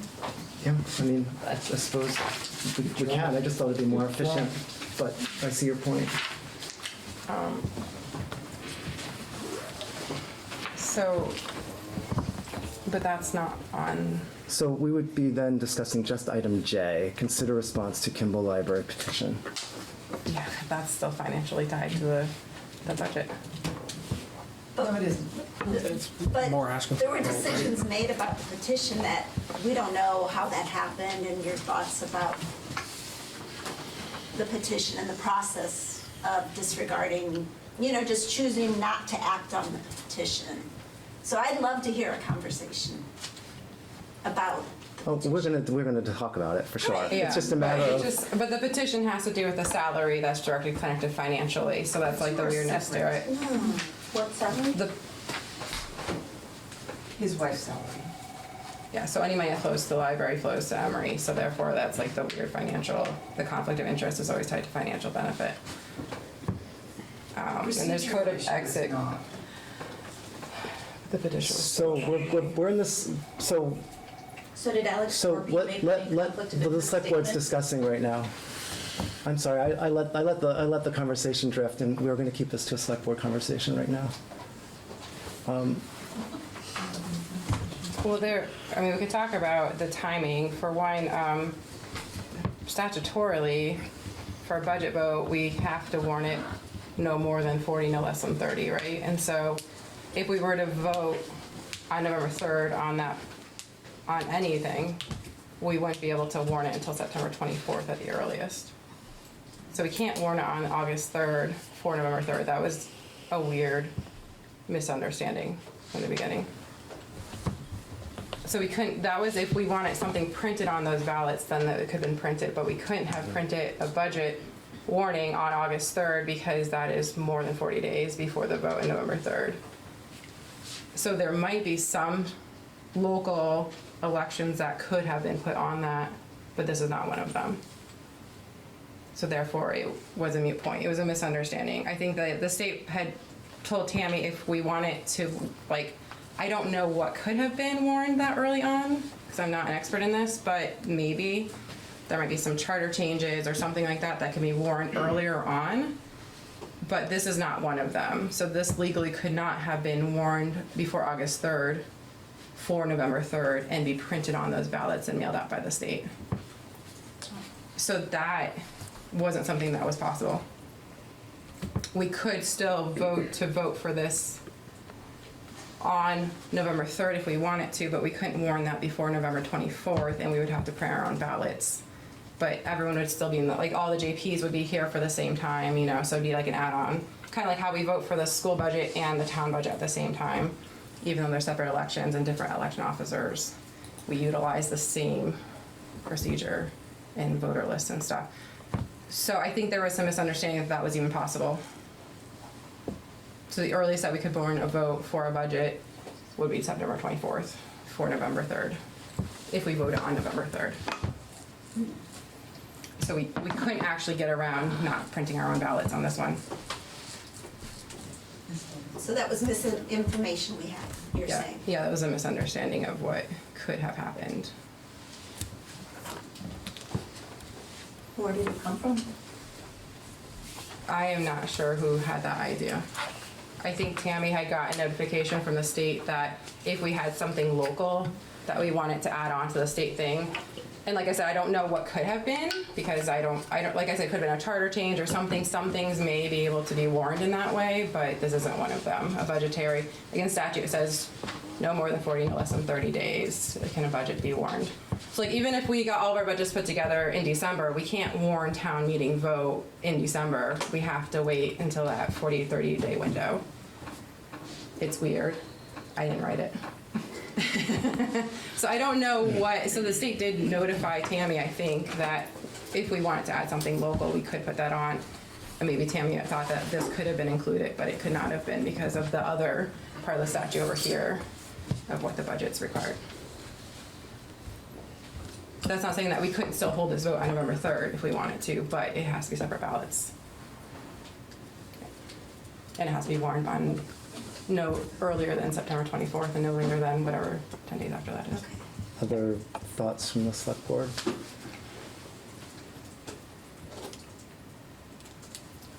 Entertain comments from the community? Matt? As I understand it, the nature of this discussion is to decide what to warn for the voters, and that means that you're not actually discussing the library budget itself, but the amount of money to be raised by taxes from the taxpayers. The specific wording from the town meeting last time being, shall the town voters authorise the total expenditure of X for Kimball Public Library expenses, of which Y shall be raised by taxes. If that's the case, then there is no discussion here about salaries or otherwise, or of librarians, library staff, etc. All of that was done during the budgeting period that came up with the amount of expenditure. This is about the revenue being raised, and therefore I don't see any more conflict of interest financially for Emory than anyone else on the board where it impacts their tax rate. Matt Borowski, I'll just provide a counter to that. There's been so much public discussion about what this money would go for, and while clearly the select board doesn't have the authority over salaries and such, we're kidding ourselves if we think that we don't know what that money is for. There's clearly, in my mind, a conflict of interest. Just to clarify, Larry, you said on the record a few meetings ago, we are not deciding how that money is spent. We are setting a top-line agenda item for the library budget. That's correct. But we're still, that money still flows to Emory's pocket.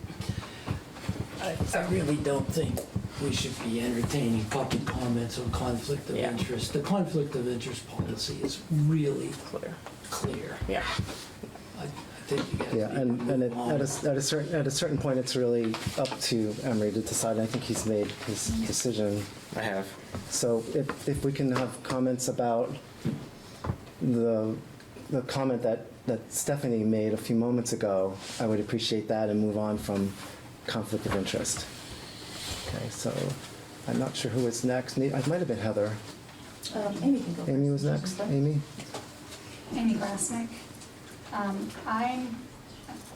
When the library trustees decided to ask voters to sign a petition to bring to the select board, we were well aware of the short timeline, the short time horizon we had to try to gather those signatures in order to meet the August 3rd deadline. Speak up a little bit. Sorry. I will do my best to speak louder.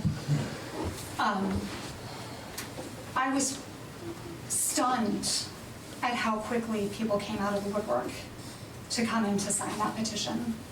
The minimum number of valid signatures we needed to gather was 183. Anyway, we got 248 in 10 days. And for anybody who's been out there trying to gather petitions from 5% of the registered voters in the town, it's not easy, like it takes a while to do it. So I'm putting that before the select board to demonstrate the enthusiasm that the voters of Randolph have for the services and the value that Kimball Library provides. Thank Thank you. Heather, you want to go next? I'm a little confused about what consider the library petition agenda item that we're ostensibly discussing right now is. We're required to have that on the agenda by statute. If a petition comes in of this nature, the select board needs to review it and decide what to do with it. So you're deciding what? We haven't made a decision yet. We haven't gotten to that part yet. Tamara? I was wondering if we could treat the library budget in November like we do the police district, the water district, and have separate, so that we wouldn't have to have separate screener ballots, but the way we would do a separate budget item for wastewater, police, can't remember what the other one is. I was I'm not quite, I'm not. She wants the yes or no type, the printout, the little things that you could easily copy and. Yeah. Instead of going to the expense of making an entirely different ballot if we can't get the budget printed on the November ballot. I see. Well, we're not there yet. Yeah, I mean, my inclination is to say that that's something that I think is more the call of the town clerk to decide, really, because they know a lot more about the mechanics of processing them and what it costs, what the alternative costs are and things like that. I don't have that information. All right, so we have to have a response to the petition, right, legally? Right. Okay. And then we can have a conversation about what would be warned. About the warning, that's correct. Okay. So I'm going to put it out there, and the petition is not legally binding because only the select board can warn budgets, and the timing of it also was not legal. So I'm going to motion to deny the petition and then have further discussion about the budget. Yeah. Have you checked the lawyer on this? We received word from the town attorney that what Stephanie said is basically what he told us. Yeah, if you're relying on that, please share it. Did you get that opinion from Mike Tarrant or another firm? Another firm. And not the town attorney, correct? We don't, yeah, he's representing the town. But he's not the town attorney that the town regularly uses, correct? The town can use any attorney that we want to use. The town can use any attorney that we want to use. We've used different people over time depending upon what we have been asking questions about. Yeah, there's no such thing as a town attorney. That's just a term. Mike Tarrant has been the town attorney for quite a long time. That's who the town goes to for their legal opinions. Yeah. There's a motion. Is there a second? Second. All in favor of denying the Wait a petition? second, we have to do motions in affirmative, though. We do? I think so, right? Is that it? Yeah, so we have to say motion to approve it and then vote nay, right? Well, you can make a motion to. Oh, deny. Deny, and I Okay. think Deny that's is an what you affirmative did. action. Okay, Right. sorry. Okay, sorry. Okay, we have a motion in a second. Sorry. Yep. Okay. All in favor of the motion, say aye. Aye. Aye. Opposed? Motion carries 401. 001? 401. Oh, there you said it right. Okay, sorry. It's overcorrecting here. And so now we'll move on to considering a warning for the actual budget and what those numbers should be. Specify what made the petition not valid. We already closed out that part of the conversation, so we're moving on to the budget now. Was it the signatures? I didn't get what you said made it not valid. Only the select board has the rights and responsibility to set a budget for a town department. It can't be done by petition. If a petition signed by 5% of the town's legal voters on a matter that the town's legal voters have the authority to decide. They don't. They don't have the authority. They do not have the authority to decide that. And we have a lawyer. And we're gonna, It's- yeah, we're moving on. and now we're gonna move on. It's very clear to the board. Okay. So Larry, do you want to explain your thoughts So- about having an earlier vote? So we could have this vote in November. There's two reasons why I think we ought to have the vote sooner than that. One is that we don't know what will happen with whatever vote we put in front of the voters. And then if we don't have a budget in November, then we would be looking at a revote over the holidays in December or perhaps into January. And that's already when we're trying to figure out what our budgets are for the following year. So I think it makes sense to move this along as fast as we reasonably can. The other reason is that if we do pass a budget in September, then that budget will be passed in time for the tax bills to be correct with that number when they get sent out for the fall bill. And so it will actually be less work for the town clerk's office and much less confusing to voters getting a single bill rather than getting a tax bill separate for just the library at some later date. Yeah. And possibly lapsing and then having late charges over. Yeah. It's just a simpler Yeah, process yeah. for people to understand, and Yeah, it's it's easier more- for the town clerk's office. Yeah, so people aren't coming in twice to pay the bill, right? If they pay the first bill, then Yeah, and the second bill, and they have to come in a second time. and the town clerks won't have to send out a whole separate bill at some date in late November or December. Yep. Makes a lot of sense. So I think whatever we decide on for the budget, we should warn that for, I think, well, we had some suggestions from the town clerk's office about when we might do that here. I think it was September 22nd would be the date that we would warn the vote. Yeah, that would be the vote. That would be the vote date, right? September 22nd. Yeah. Right. In that week of it.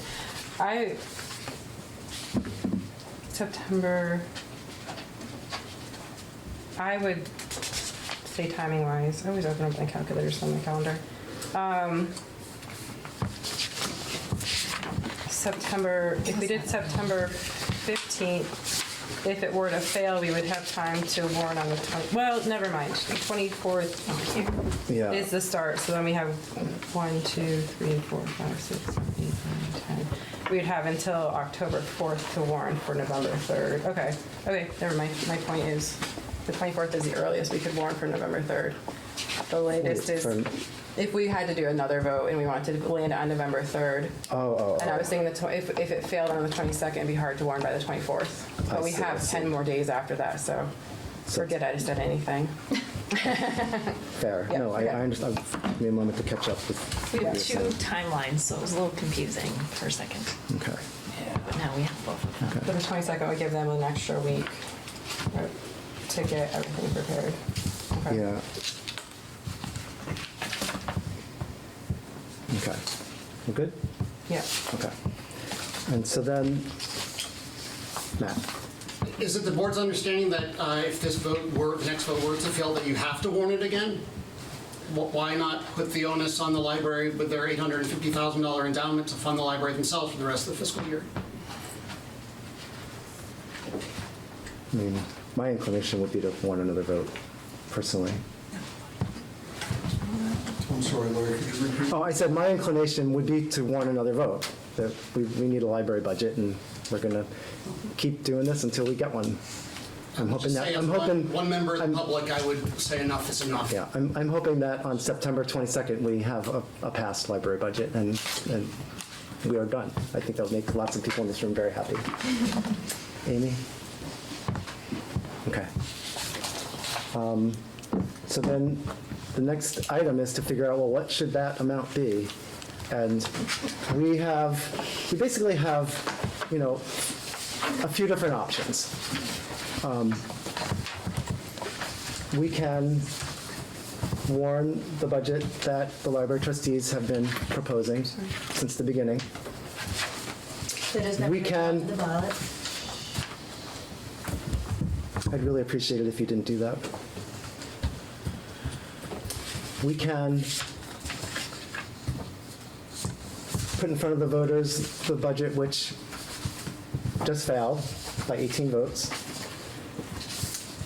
We can put in front of the voters a budget lower than that. We're in this really weird spot, and I know I've said this before and I've asked people not to repeat information, but I think this is actually pretty important. The budget that failed most recently, we know that some people voted against it because they thought it was too high, and we know that some people voted against it because it was too low. It puts us in a very weird spot, because typically when a budget gets defeated, you know exactly why and you know exactly what you need to do. 99% of the time, it's because it's too high.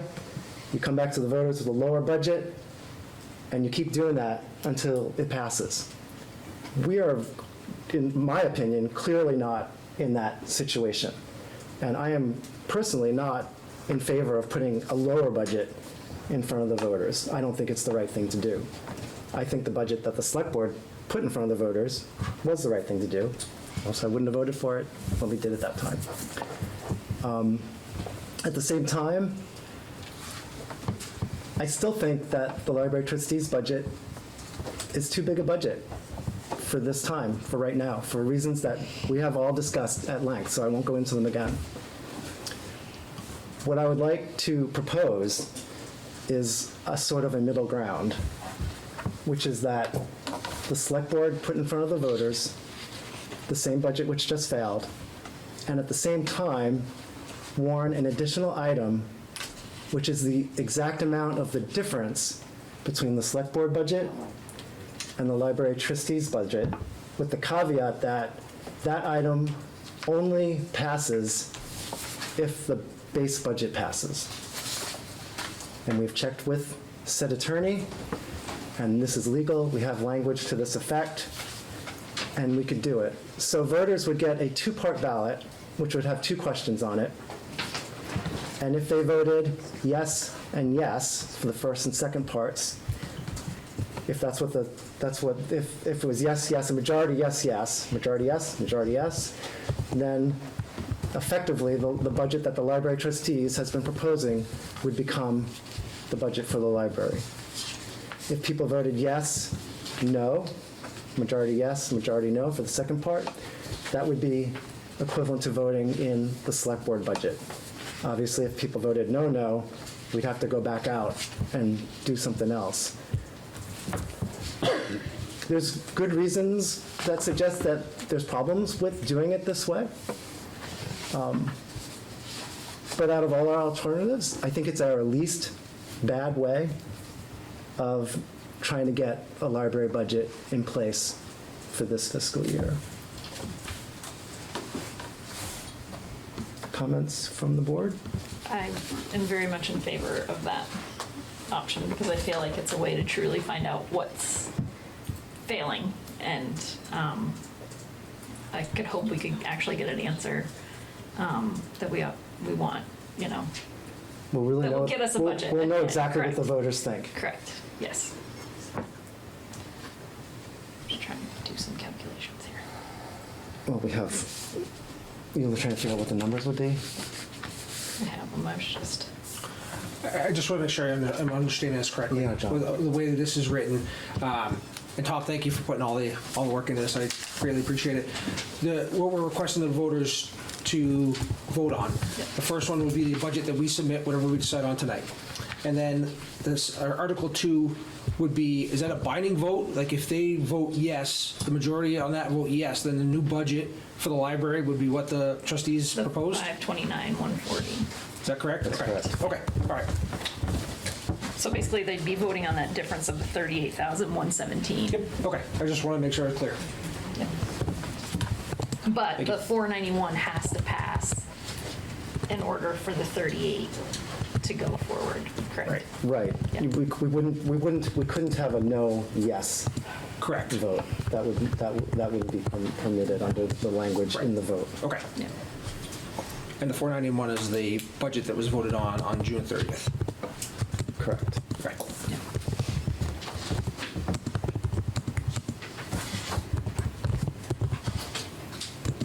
Other comments from the board? Or do we go, I mean, if we're gonna set it up like that, do you go back to the Original original, 458. was it 466? The one without the additional money. Yeah, the Yeah. 466. I was gonna ask about that. And then whatever the difference of that is, have that be on the, We could. We landed on that number to give the trustees additional flexibility in case, given that budget, and I would say that we could keep it that way in case the second part doesn't pass, then they'd have more discretion in terms of if they wanted to spend more money on items in their budget. I sometimes worry that the voters don't always understand that different number is not actually affecting their tax amount. Yeah. And so. Clear the language on the voting though. Make people read the sentence. I know, but. It's one sentence. Let's be real here. That's the only reason I kind of go back to the lower number in hopes that, again, that would pass. And then, because again, if that first number doesn't pass, then even if the yeses on the second part passes, it doesn't matter, right? I mean, that's the only reason I bring that up, is I just have a little bit of fear about that. If there was truly people voting it down because they felt that that number was too high, Yeah. right? So, just raising that. I also think it could go the opposite way too, where people think, why aren't they raising more on their own? And so if you have the higher number from non-tax raise, from non-tax revenues, it shows that they're doing to fund themselves a little bit. As long as they're educated to know that. Yeah. I think it's going to hit both ways. So I don't think we're. And I think one of the things that we're going to need to do, because this two-part budget, call it a budget, is unusual, is we're going to have to do a fair amount of public outreach and try to really educate folks as to really what this means and what's going on. Sure. Okay. Matt, I think you are next. Just a general comment on this. And I consider myself a library supporter. I've voted in favor of the library budget for 20 plus years without fail.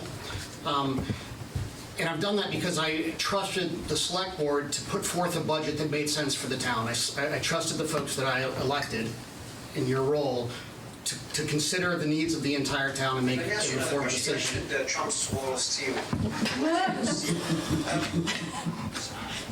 Trump's coming in. And so when a select board, any select board, puts an article on a ballot, it's an endorsement of that article. It's a statement that you think this is good for the town. And so if you think the smaller budget was good for the town, which you all supported previously, that's good. If you think the additional money is not good for the town, then I'm not sure why you would do it in your role as selectwomen, put it on the ballot. It seems to me you have a duty not to put it on if you think it is bad for the town. I think that point is well taken, but I think this is a very unusual circumstance, given the back and forth that we've had, and given the petition which came in. I think that we need to take more into account than just what the select board thinks is the right budget. I stand by the budget that we put in front of the voters June 30th. I think that really was right for the town. I thought it was, I just thought that was the proper thing to do in that moment. But we have a lot of other things going on in this particular case, which makes it really very special. And so as much as I personally feel like that was the right budget, I'm comfortable giving the voters the opportunity to give the library the additional money that they request, if that's what the voters want.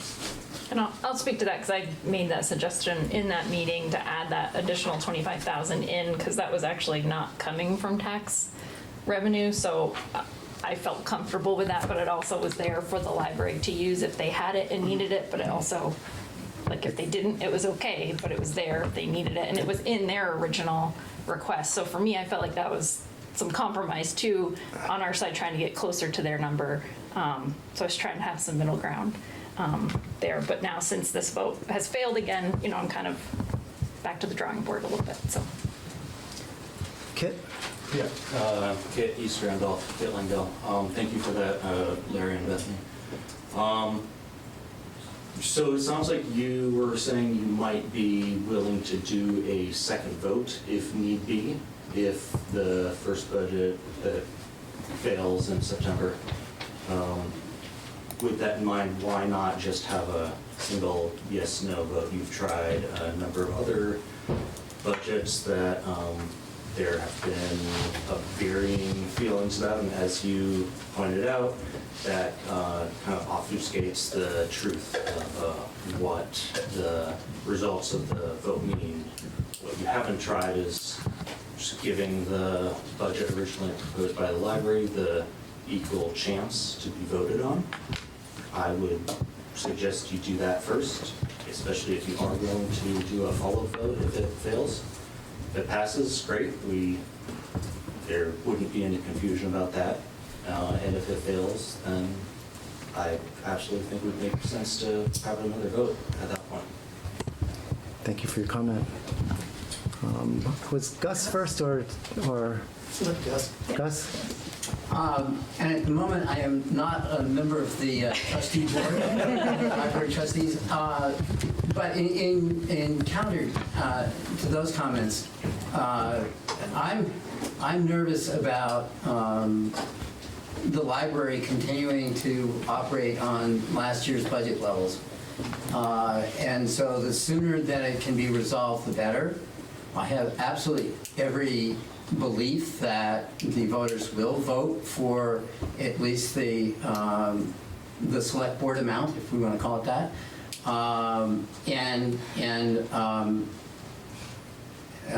Having another, getting that done a month or 6 weeks earlier, I think is worth it. And I'm very concerned about putting out there something that is as risky as the full amount that the library board proposed. I think this does give an opportunity for people, if the town is that supportive, everybody has a month here to state their case. And I think that the option that you're talking about, Larry, is a reasonable way to hopefully get a budget in place as soon as possible. Cliff?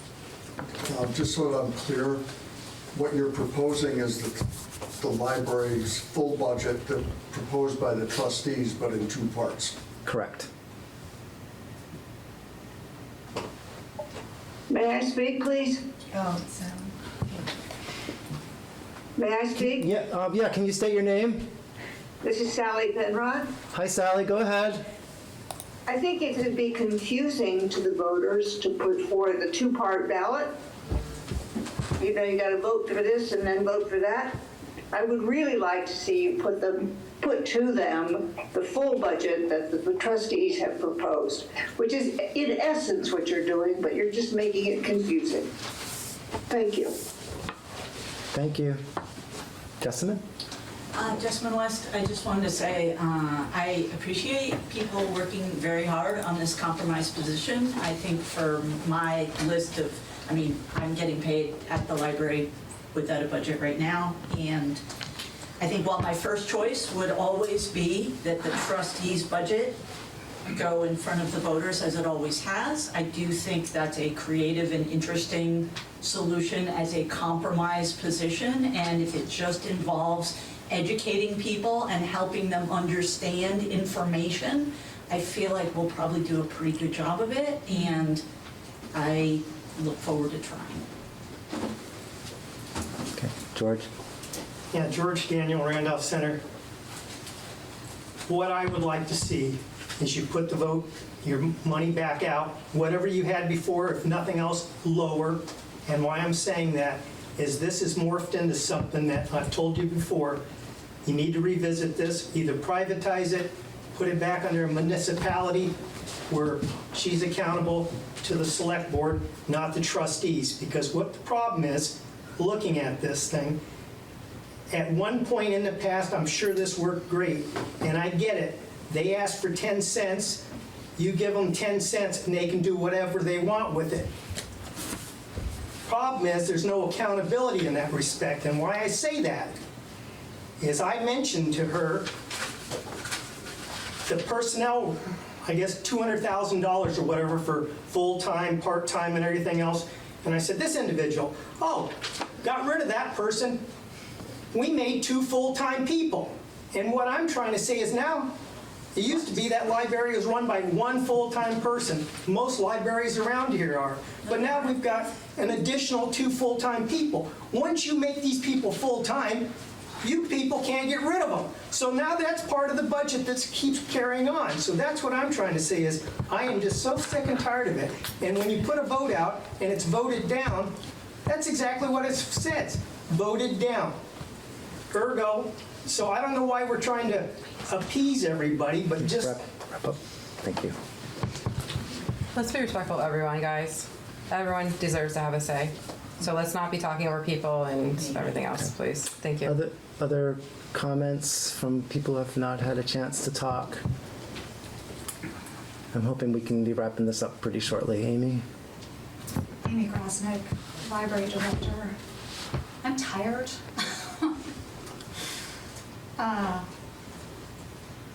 There are 2 points I want to raise about the statute.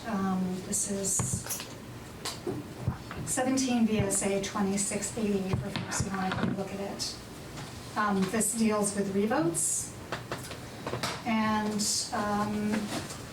subsection 2 says if a budget voted on by Australian ballot is rejected, the legislative body shall prepare a revised budget.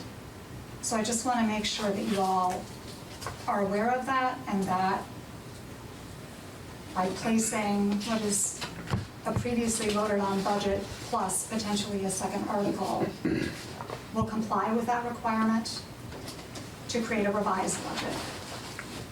I will leave that to you and your legal counsel. The other point I want to raise is a question that Matt Morawski brought up. So this is also subsection 2, section C. I don't know how these sections work. You're not alone. Thank you. The budget shall be established if a majority of all votes cast are in favor. If the revised budget is rejected, the legislative body shall repeat the procedure in this subsection until a budget is adopted. So there is no, you all don't have a choice, basically. Until a budget is adopted, you'll have to, revote. And I believe there was another hand. Tamara?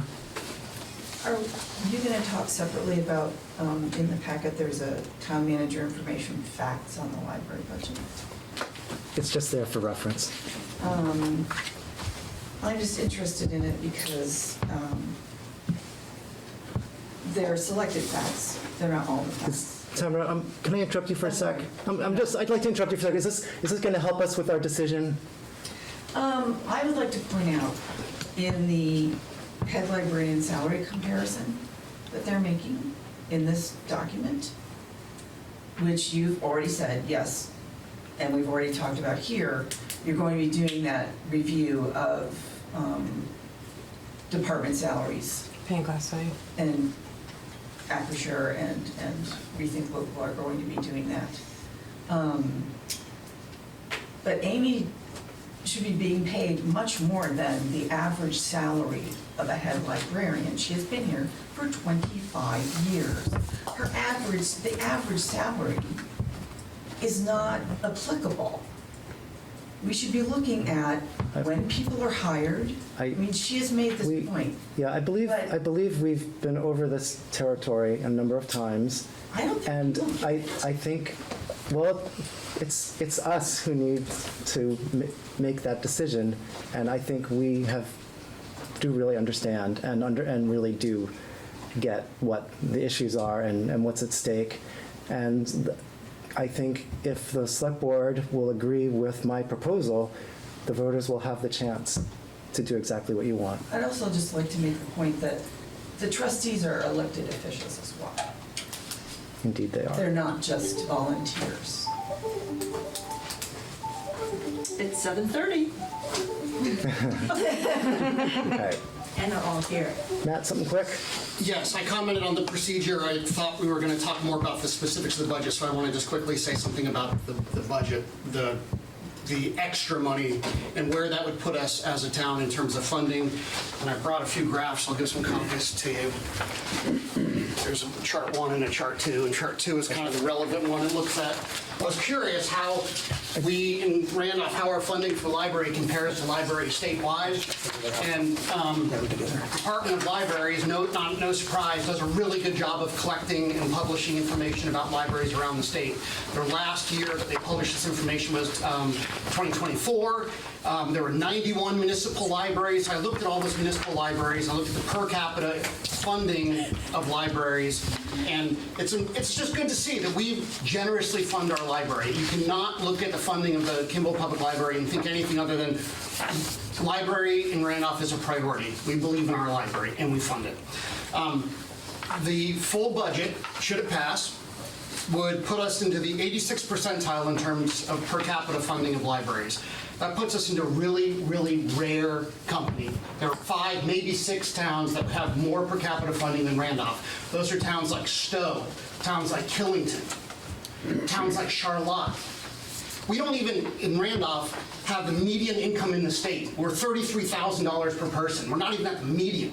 We are a poor community, and we're talking about putting ourselves at a level of the 86th percentile. There are people in our community that are struggling with their tax bills legitimately. They're struggling to stay here. And we're talking about taking library funding from what would have been 76th percentile had the March vote passed, all the way to 86th percentile. And I think we're hurting so many of the same people the library is intending to serve. So I hope you think about that as you're deciding whether you want this extra thing even put out to voters. Thank you. Do you have a motion by any chance?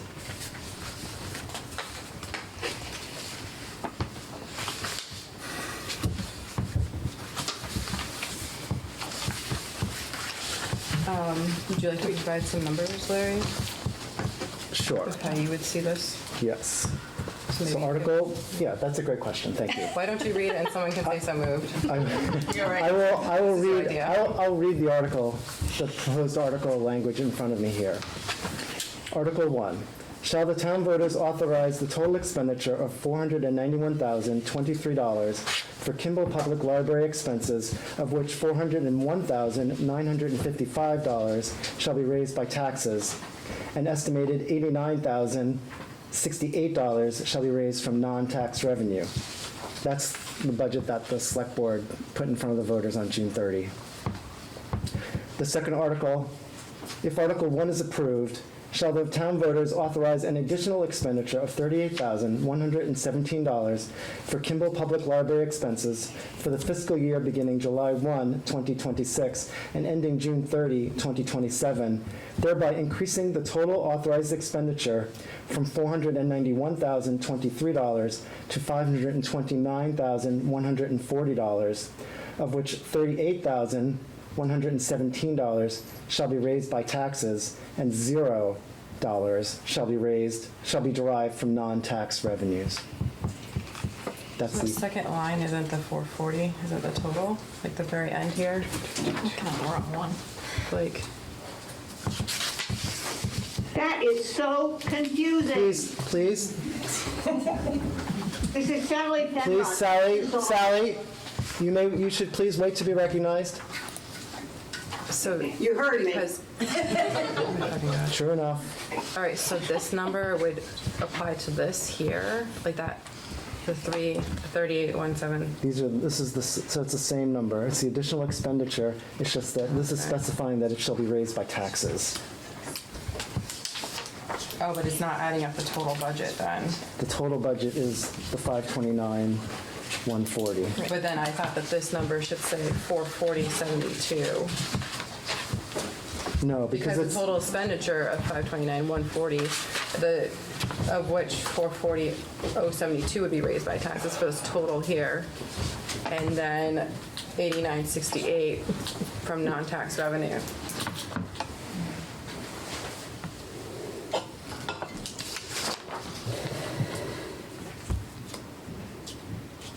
That's what was voted on in June.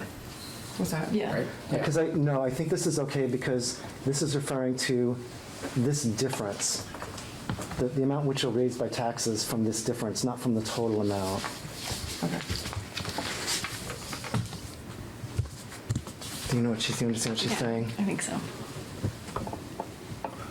Because I have a blank one here, we could fill it in fresh. Yeah, right. What I'm saying is, I think this might be okay as written. The total authorized expenditure from this to this, increasing the total authorized expenditure. Of which taxes. This is total authorized expenditure Because- from, Because in the first line, it's going to raise, if the first line passes, we'll raise $401,955 by taxes. Correct. And $89,068 from non-taxes. So then in the second part, we're going to raise an additional $38,117 by taxes. So I think it's okay the way it's written. Correct, because nothing's going to change about the non-tax revenue. It's only going to be the taxed revenue is going to Right. change. by But the Stephanie was wondering whether because it says the second part should be, she's wondering whether this number here ought to be this number plus that number. Oh. Yep.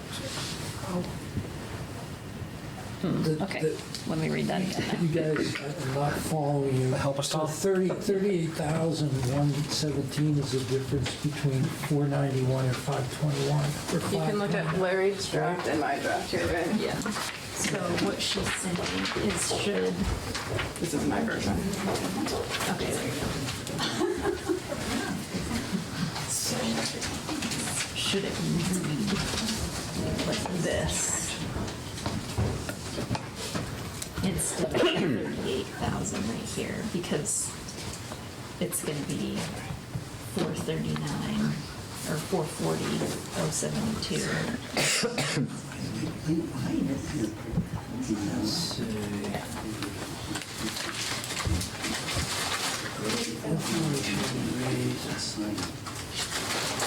Did you change the word?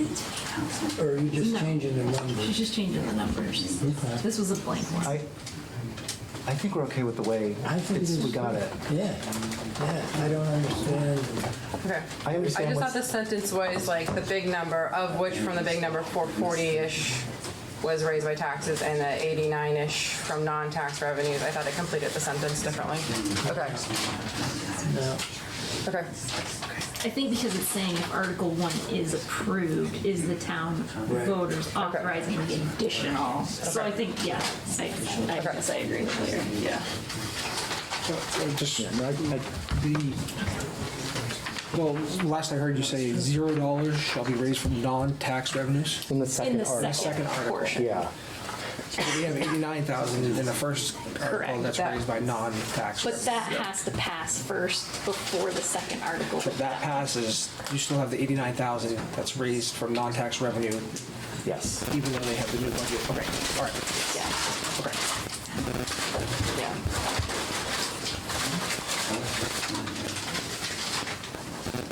So I mean, people are just gonna have to understand that Article 1 is gonna stand. And now then there's Article 2 in addition. Right. Yeah. Okay. Sorry, did I steal that from you? You did, but it's okay. Actually, I think I gave it to you, so you're safe. You can have it back. Okay. I do So have would you this like to motion repeat that thing. one more time so somebody could see Do you need It's your idea, Larry. I think it's okay if we had a little bit of time between when I said it Okay. and when we mentioned it. So someone can second it then. Oh, did somebody say something? So you're saying so moved to put these two? I'm not saying so You're not. moved. I'm saying someone else should. Someone else should. So moved. Is there a second? I'd like to hear it. Can I hear it again? I want to You want to hear it again? before I Okay. say something. You want me to read the two articles? Yes. Okay. I will read the two articles again.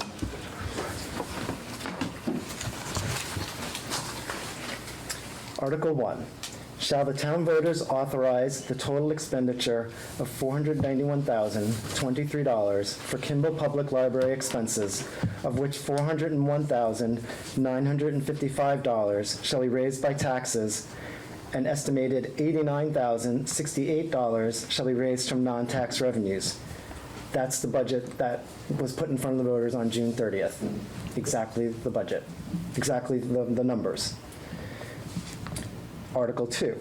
If Article 1 is approved, shall the town voters authorize an additional expenditure of $38,117 for Kimball Public Library expenses for the fiscal year beginning July 1, 2026, and ending June 30, 2027, thereby increasing the total authorized expenditure from $491,023 to $529,140, of which $38,117 shall be raised by taxes, and $0 shall be derived from non-tax revenues.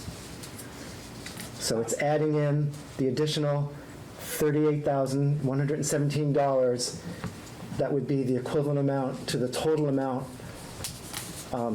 requested by the library trustees in their original proposal. Okay, I'm gonna throw a wrench in it. If Amy is correct and this article passes and the second one doesn't, is that an exact revote, and are we allowed to do that statutorily, or should we change it slightly by like a few dollars so we were in the clear? Like how technical do we have to get on that?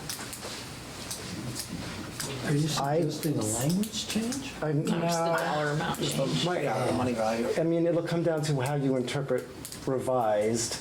Does revised mean that the budget actually needs to be a different amount, or does it just need to be a newly proposed amount?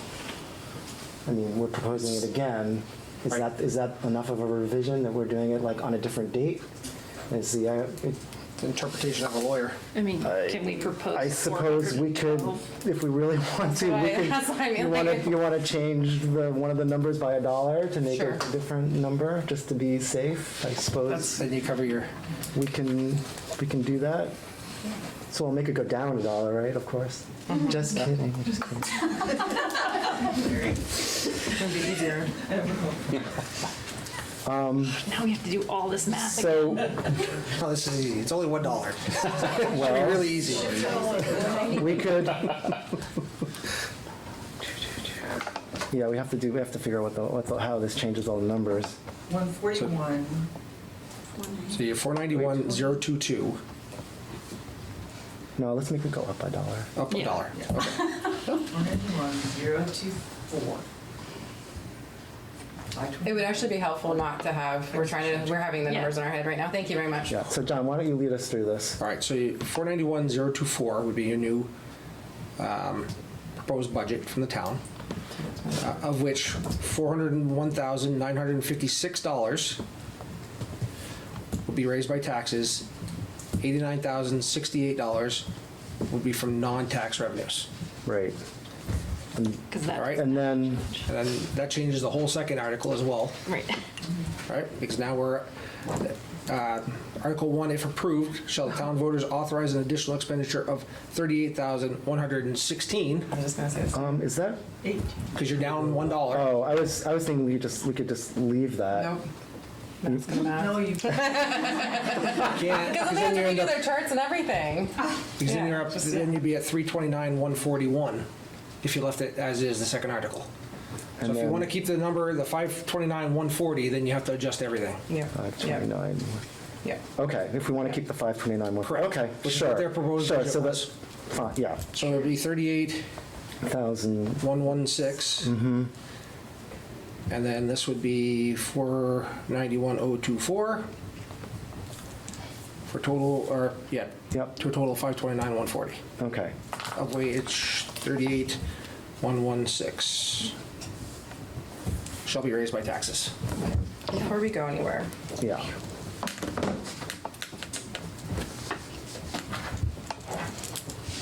The first one checks out. Not that I don't trust it. No, that's okay. But also, like, these things get typed and you look at them so much, like, it's really easy to switch numbers and stuff, so like, this could have been, you know. Rather This is verify what, now than wait later. until we come to January, where we're doing this all the time. Okay, so.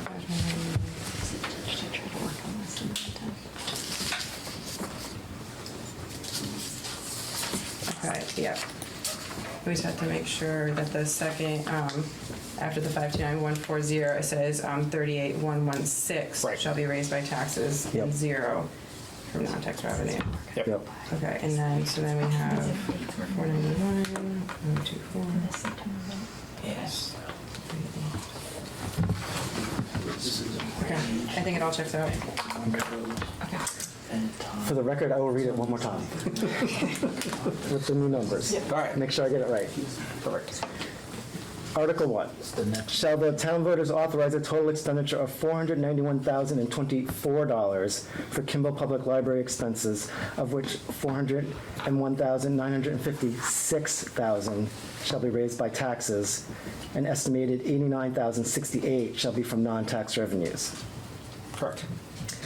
If Article 1 is approved, shall the town voters authorize an additional expenditure of $38,116 for Kimball Public Library expenses for the fiscal year beginning July 1, 2026, ending June 30, 2027, thereby increasing the total authorized expenditure from $491,024 to $529,140, of which $38,116 shall be raised by taxes and 0 shall be derived from non-tax revenues.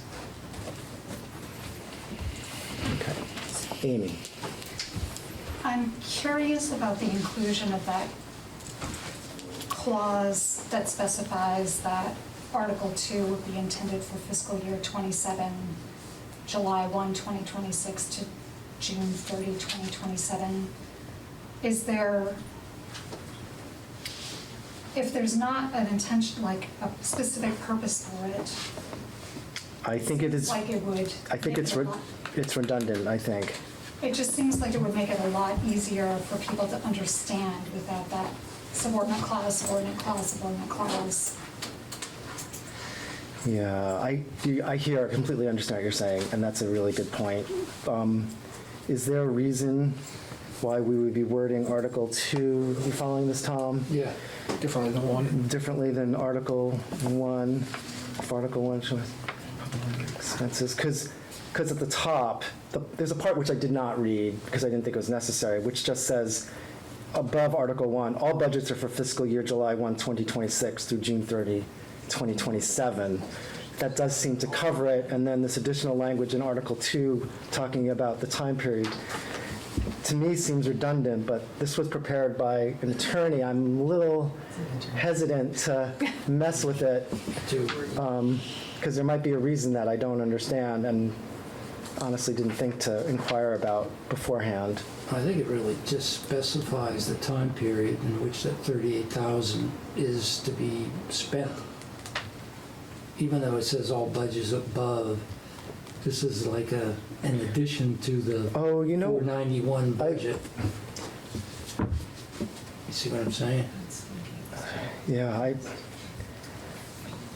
I'd leave it in there. I think I think it'll be okay if we leave it in there. You're right. It does seem like it shouldn't be there. Like it's not. Well, not that it shouldn't be there, but that's not adding any information. But given a wordsmithing thing. I don't have the language in front of me, but there's a clause in there that talks about the total amount.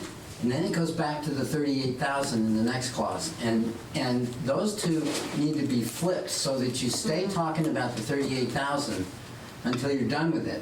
And then you can say a separate sentence that says, this will raise the total amount to da-da-da-da-da. Yeah, and that order would make it a whole lot more sensible than having to go back to the beginning again after you've, as Amy said, put in another subordinate clause. And I have a question about that. I just want to respond to site. you might be right. I think this is clear the way it is. Could it be even more clear? Possibly. But again, I hesitate to change the language that was given to us by an attorney. We pay them to come up with the words the right way, and presumably they do so for a reason, and they're not infallible. Like, maybe you all are right, and we should word this in an ideal world a little differently, but I'm not a lawyer, and I hesitate to second guess the person that we pay to do this work. Heather? I was just curious, and I don't have it in front of me, but maybe you guys do. How is it worded on the last town warning? Because there's a number of different special appropriations, and isn't it just an amount, and it doesn't have the sub-clause about all the years in each one? Yeah, it's worded differently than Article 1, like we just said, and I guess I would just keep coming back to the same thing. It seems sensible that it could have been worded in a simpler way. I'm just hesitate to, on the fly, do something different than what was suggested to us by an attorney who we pay to do this work. George, maybe you're the final comment on this? Just a quick question. I hope. This is going to be a separate thing, not this November thing. So this is just a separate ballot you guys are going to mail out, correct? Yes. Okay. We haven't actually talked about that, but yes. Okay, so having That's my said understanding. that, That's what I would prefer. The select board well, has not made that decision yet. Yeah, it makes perfect sense to me and stuff.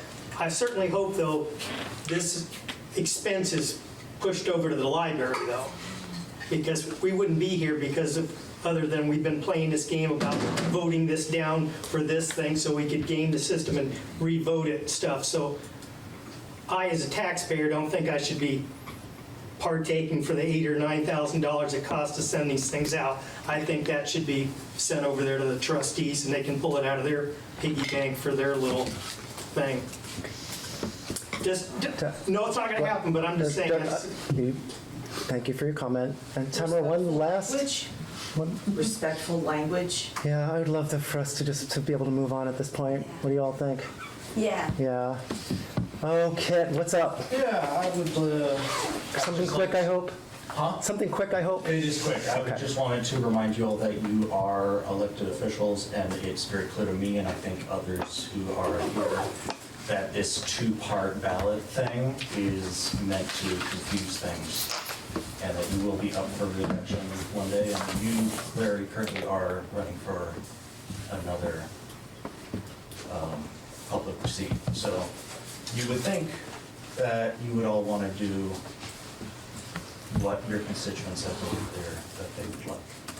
Thank you for your comment. I think it's a creative solution. I wasn't really expecting it when I walked in today. I think clearly you have thought of options for the town to vote on to support the library and to get the amount that was in the original budget, and I do appreciate that. Thank you. I can't tell you how much mental energy has gone into thinking about this over the last weeks and months. So appreciate that.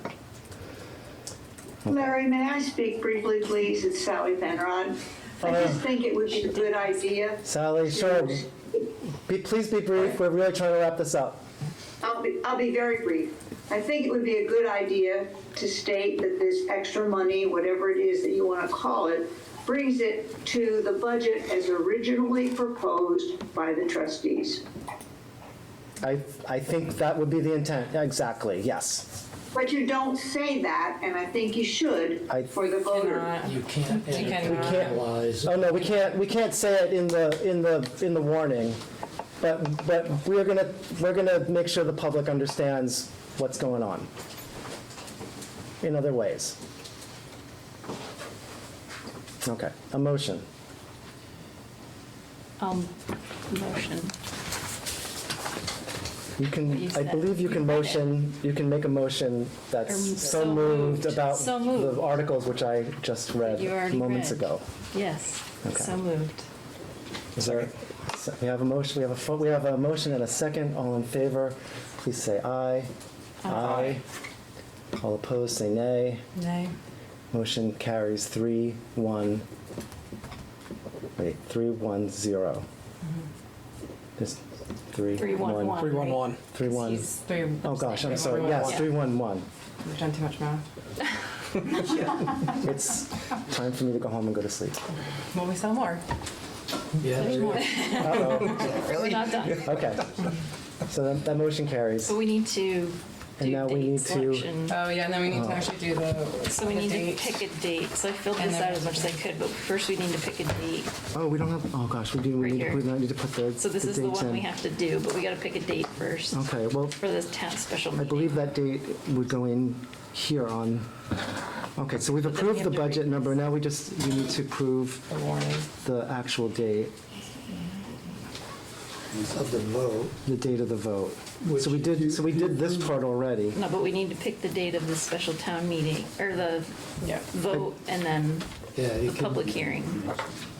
Which could be in a range of from September 12 to 17. The vote is actually on the 22nd. Yeah, the vote's on, so we'll, Tom, did you type this, or, I would just say, while they're looking at that, there should be kind of a break in the very top. It says, the library fund budget, a public hearing informational meeting. I think it should be like a new paragraph Yeah.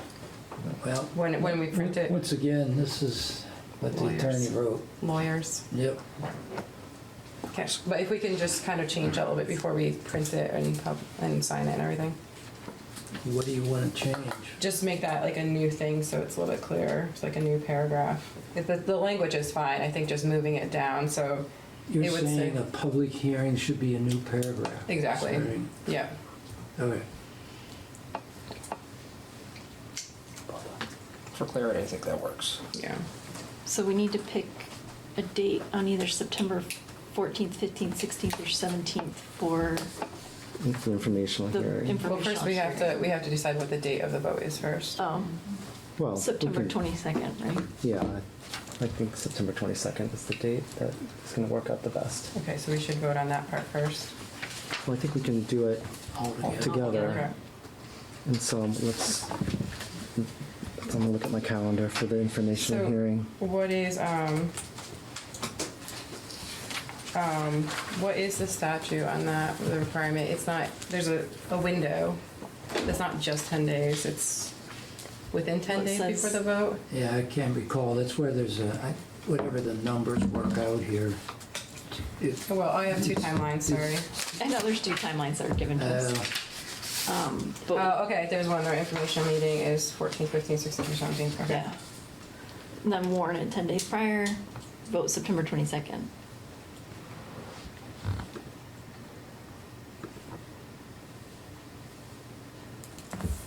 So I'm unfortunately in Philadelphia that week for work. I could potentially do that Monday via Zoom, but you also don't need me here. Right, we need 3 of us Yeah. to have it be a Tunbridge Fair is that week, right? Yeah, that's which on is, the- yeah. that's on the Really like a national holiday. Yeah, so we're not doing that Thursday. Yeah. Not 16th is Thursday. really the only night I'm available that week. The 16th. 16th. There's no Tunbridge Fair on the 16th. Well, unless you're taking animals to the Tunbridge Fair. I am not, just my children. Why don't we say So 5 o'clock on the 16th for the informational hearing? Does that work for people? You can do that here, you can do it. We would here and Zoom. here on Zoom. I think Board of Abatement typically meets the third Wednesday, so we just have to, I think we just might need to talk to them to change the time a little bit. We can figure it out. Or we could, we have more than one room too, so it's possible we could meet at the same time.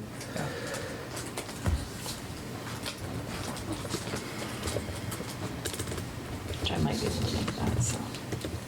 Or would we want to do 4:30 just to avoid them completely? That works for me, if it works for other people. It works a little bit better for me, honestly. So, Works fine for me. okay, It's a let's whole do day for 4. yourself. I'd be more likely to be able to make that a part of it. You'd be more likely to make an earlier meeting? Yeah. Okay. Let's try it. So Sounds like it was- 4:30 on the 16th of September. Okay.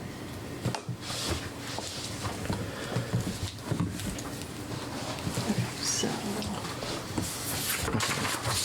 Did you say 9:16? 9:16, At 4:30. 4:30. And then, so are we mailing? And this is going to be the date, this will be September 22nd, I believe. Not less than 20 days prior to the date of the special town meeting. Okay. So this would be 9/22, No, 9/2. no, September 22nd. As soon as they're available, but not less than 20 days prior, so 9/2. Prior to the date of the special town meeting, so it would be 9/2. Right. Okay, but this is 9/22 in here. But we have to mail them by September 2nd, because the meeting's on, or the vote is on September 22nd. Yeah. Right. No, that needs to be 9/22 in that spot. Oh, so silly. Weird. That's why they put this little thing down here. They were just telling me that's the date to go by. So we have to pick the date for the vote for the special town meeting, the date and time for the informational meetings we just established, and then we would want another motion after that for mail-in ballots. Okay. All right. So I motion to hold a special town meeting for said budget vote on September 22nd, 2026, from 7 a.m. to 7 p.m., with an informational meeting being held on September 16th at 4:30 via Zoom in Town Hall. And that's all I have to say. I second that motion. All in favor? Aye. Aye. Opposed? Aye, sorry, I didn't say that. Motion carries 401. I motion to provide mail-in ballots for said special town meeting. What was that motion? That was just, I'll second that. procedurally, You can come back.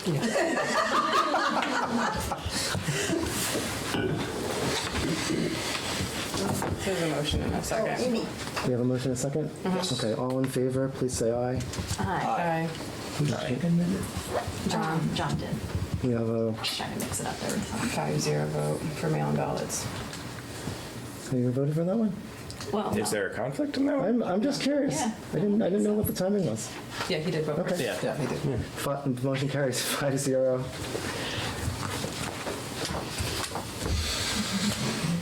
And I mean, you did bring up a question about the machine. Did you have other things to say about that? Well, I can see the validity of it doing it this time with two Yeah. separate votes. It would be more worth it. It is more expensive to send out the ballots in the special tabulator paper. It's thicker cardstock.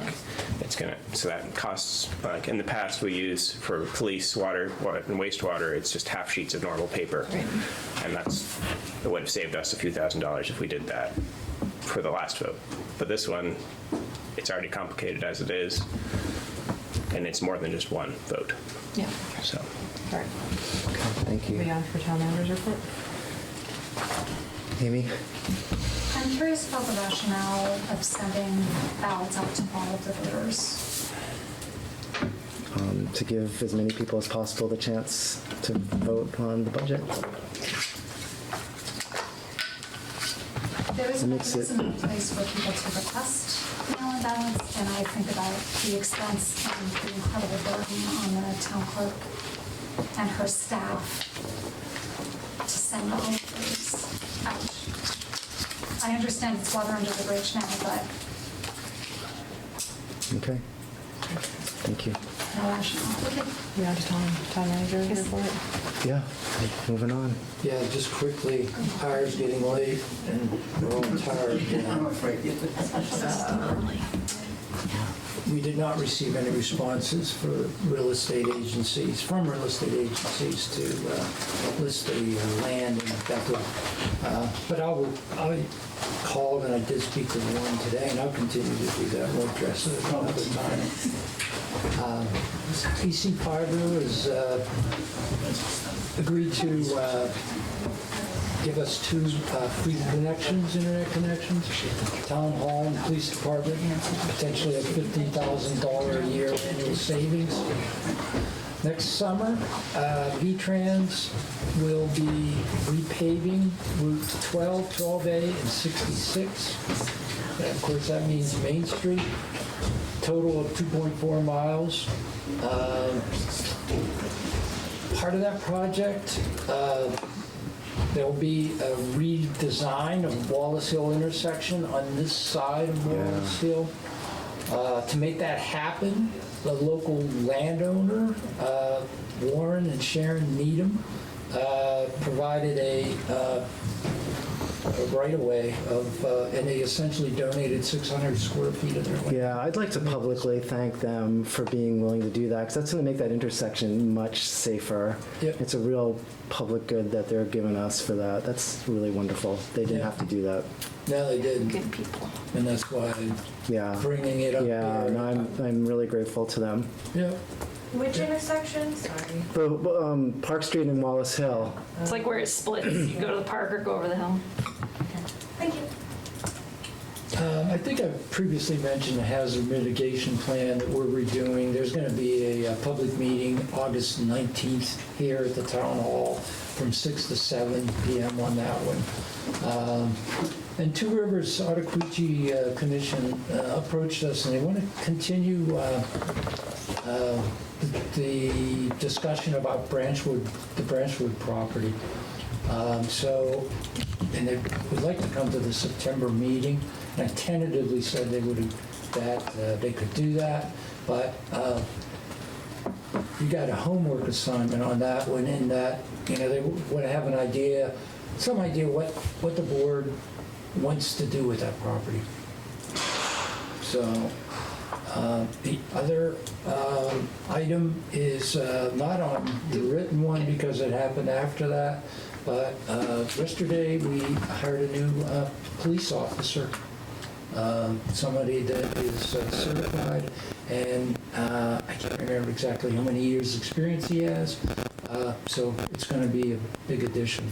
I don't think he's on the street yet, has some things to do, finish up where he's working now, but I think he's tentatively going to be here next week for his first day. Great. The Two Rivers thing with Branchwood, has there been discussion in the past about what potentially could happen there?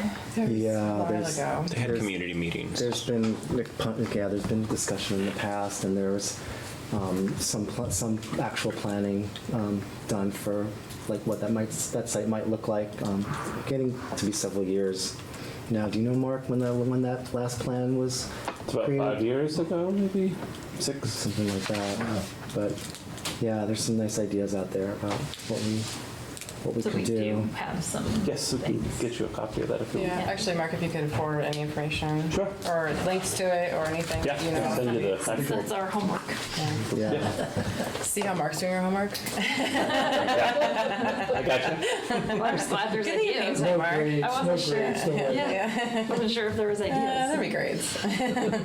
Quick question back to the Wallace Hill intersection, Tom. It says V-Trans is doing it. Are they going to be working in tandem with the sidewalk that's going to be done as well on Park Street?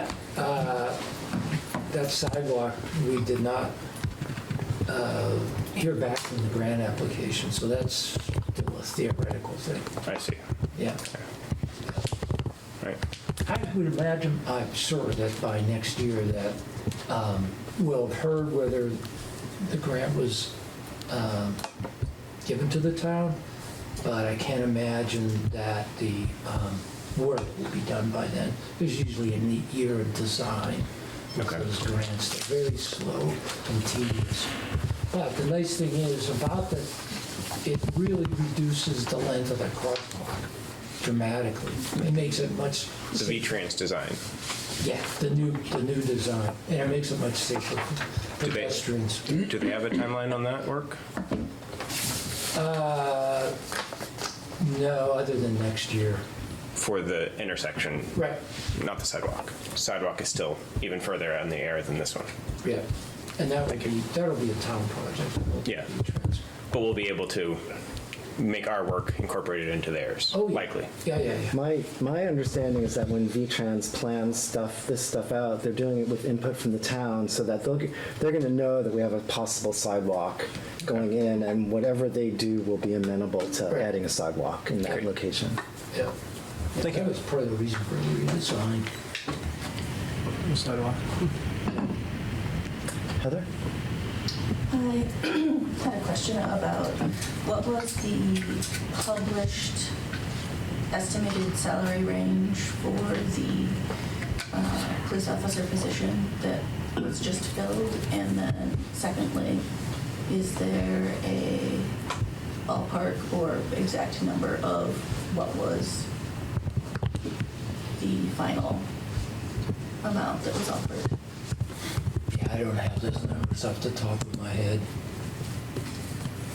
but I can give them to you.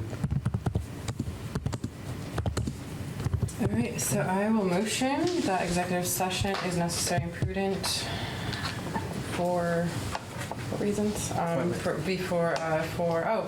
up there. all in favor. I was going off memory. I find that executive session is necessary and prudent, and that premature general and public knowledge would place the town at a disadvantage.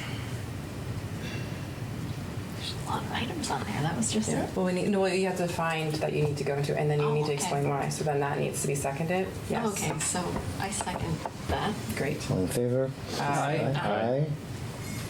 Opposed? Motion carries 5-0. All right. I move to enter executive session pursuant to 1 VSA 131A1A. And that's personnel appointment and evaluation. Sorry. Do we need all of these? No. Okay. No, So just just what's on the agenda. Okay. Great. I was wondering. Okay. Pursuant to 1 VSA 313A3 personnel appointment and evaluation. Someone care to second? Oh, second. It doesn't have to be you. We can take turns, you know. All in favor, please say aye. Aye. Aye. Opposed? Recording stopped. Motion carries 5-0. We're in executive And then you session. have to kick everybody.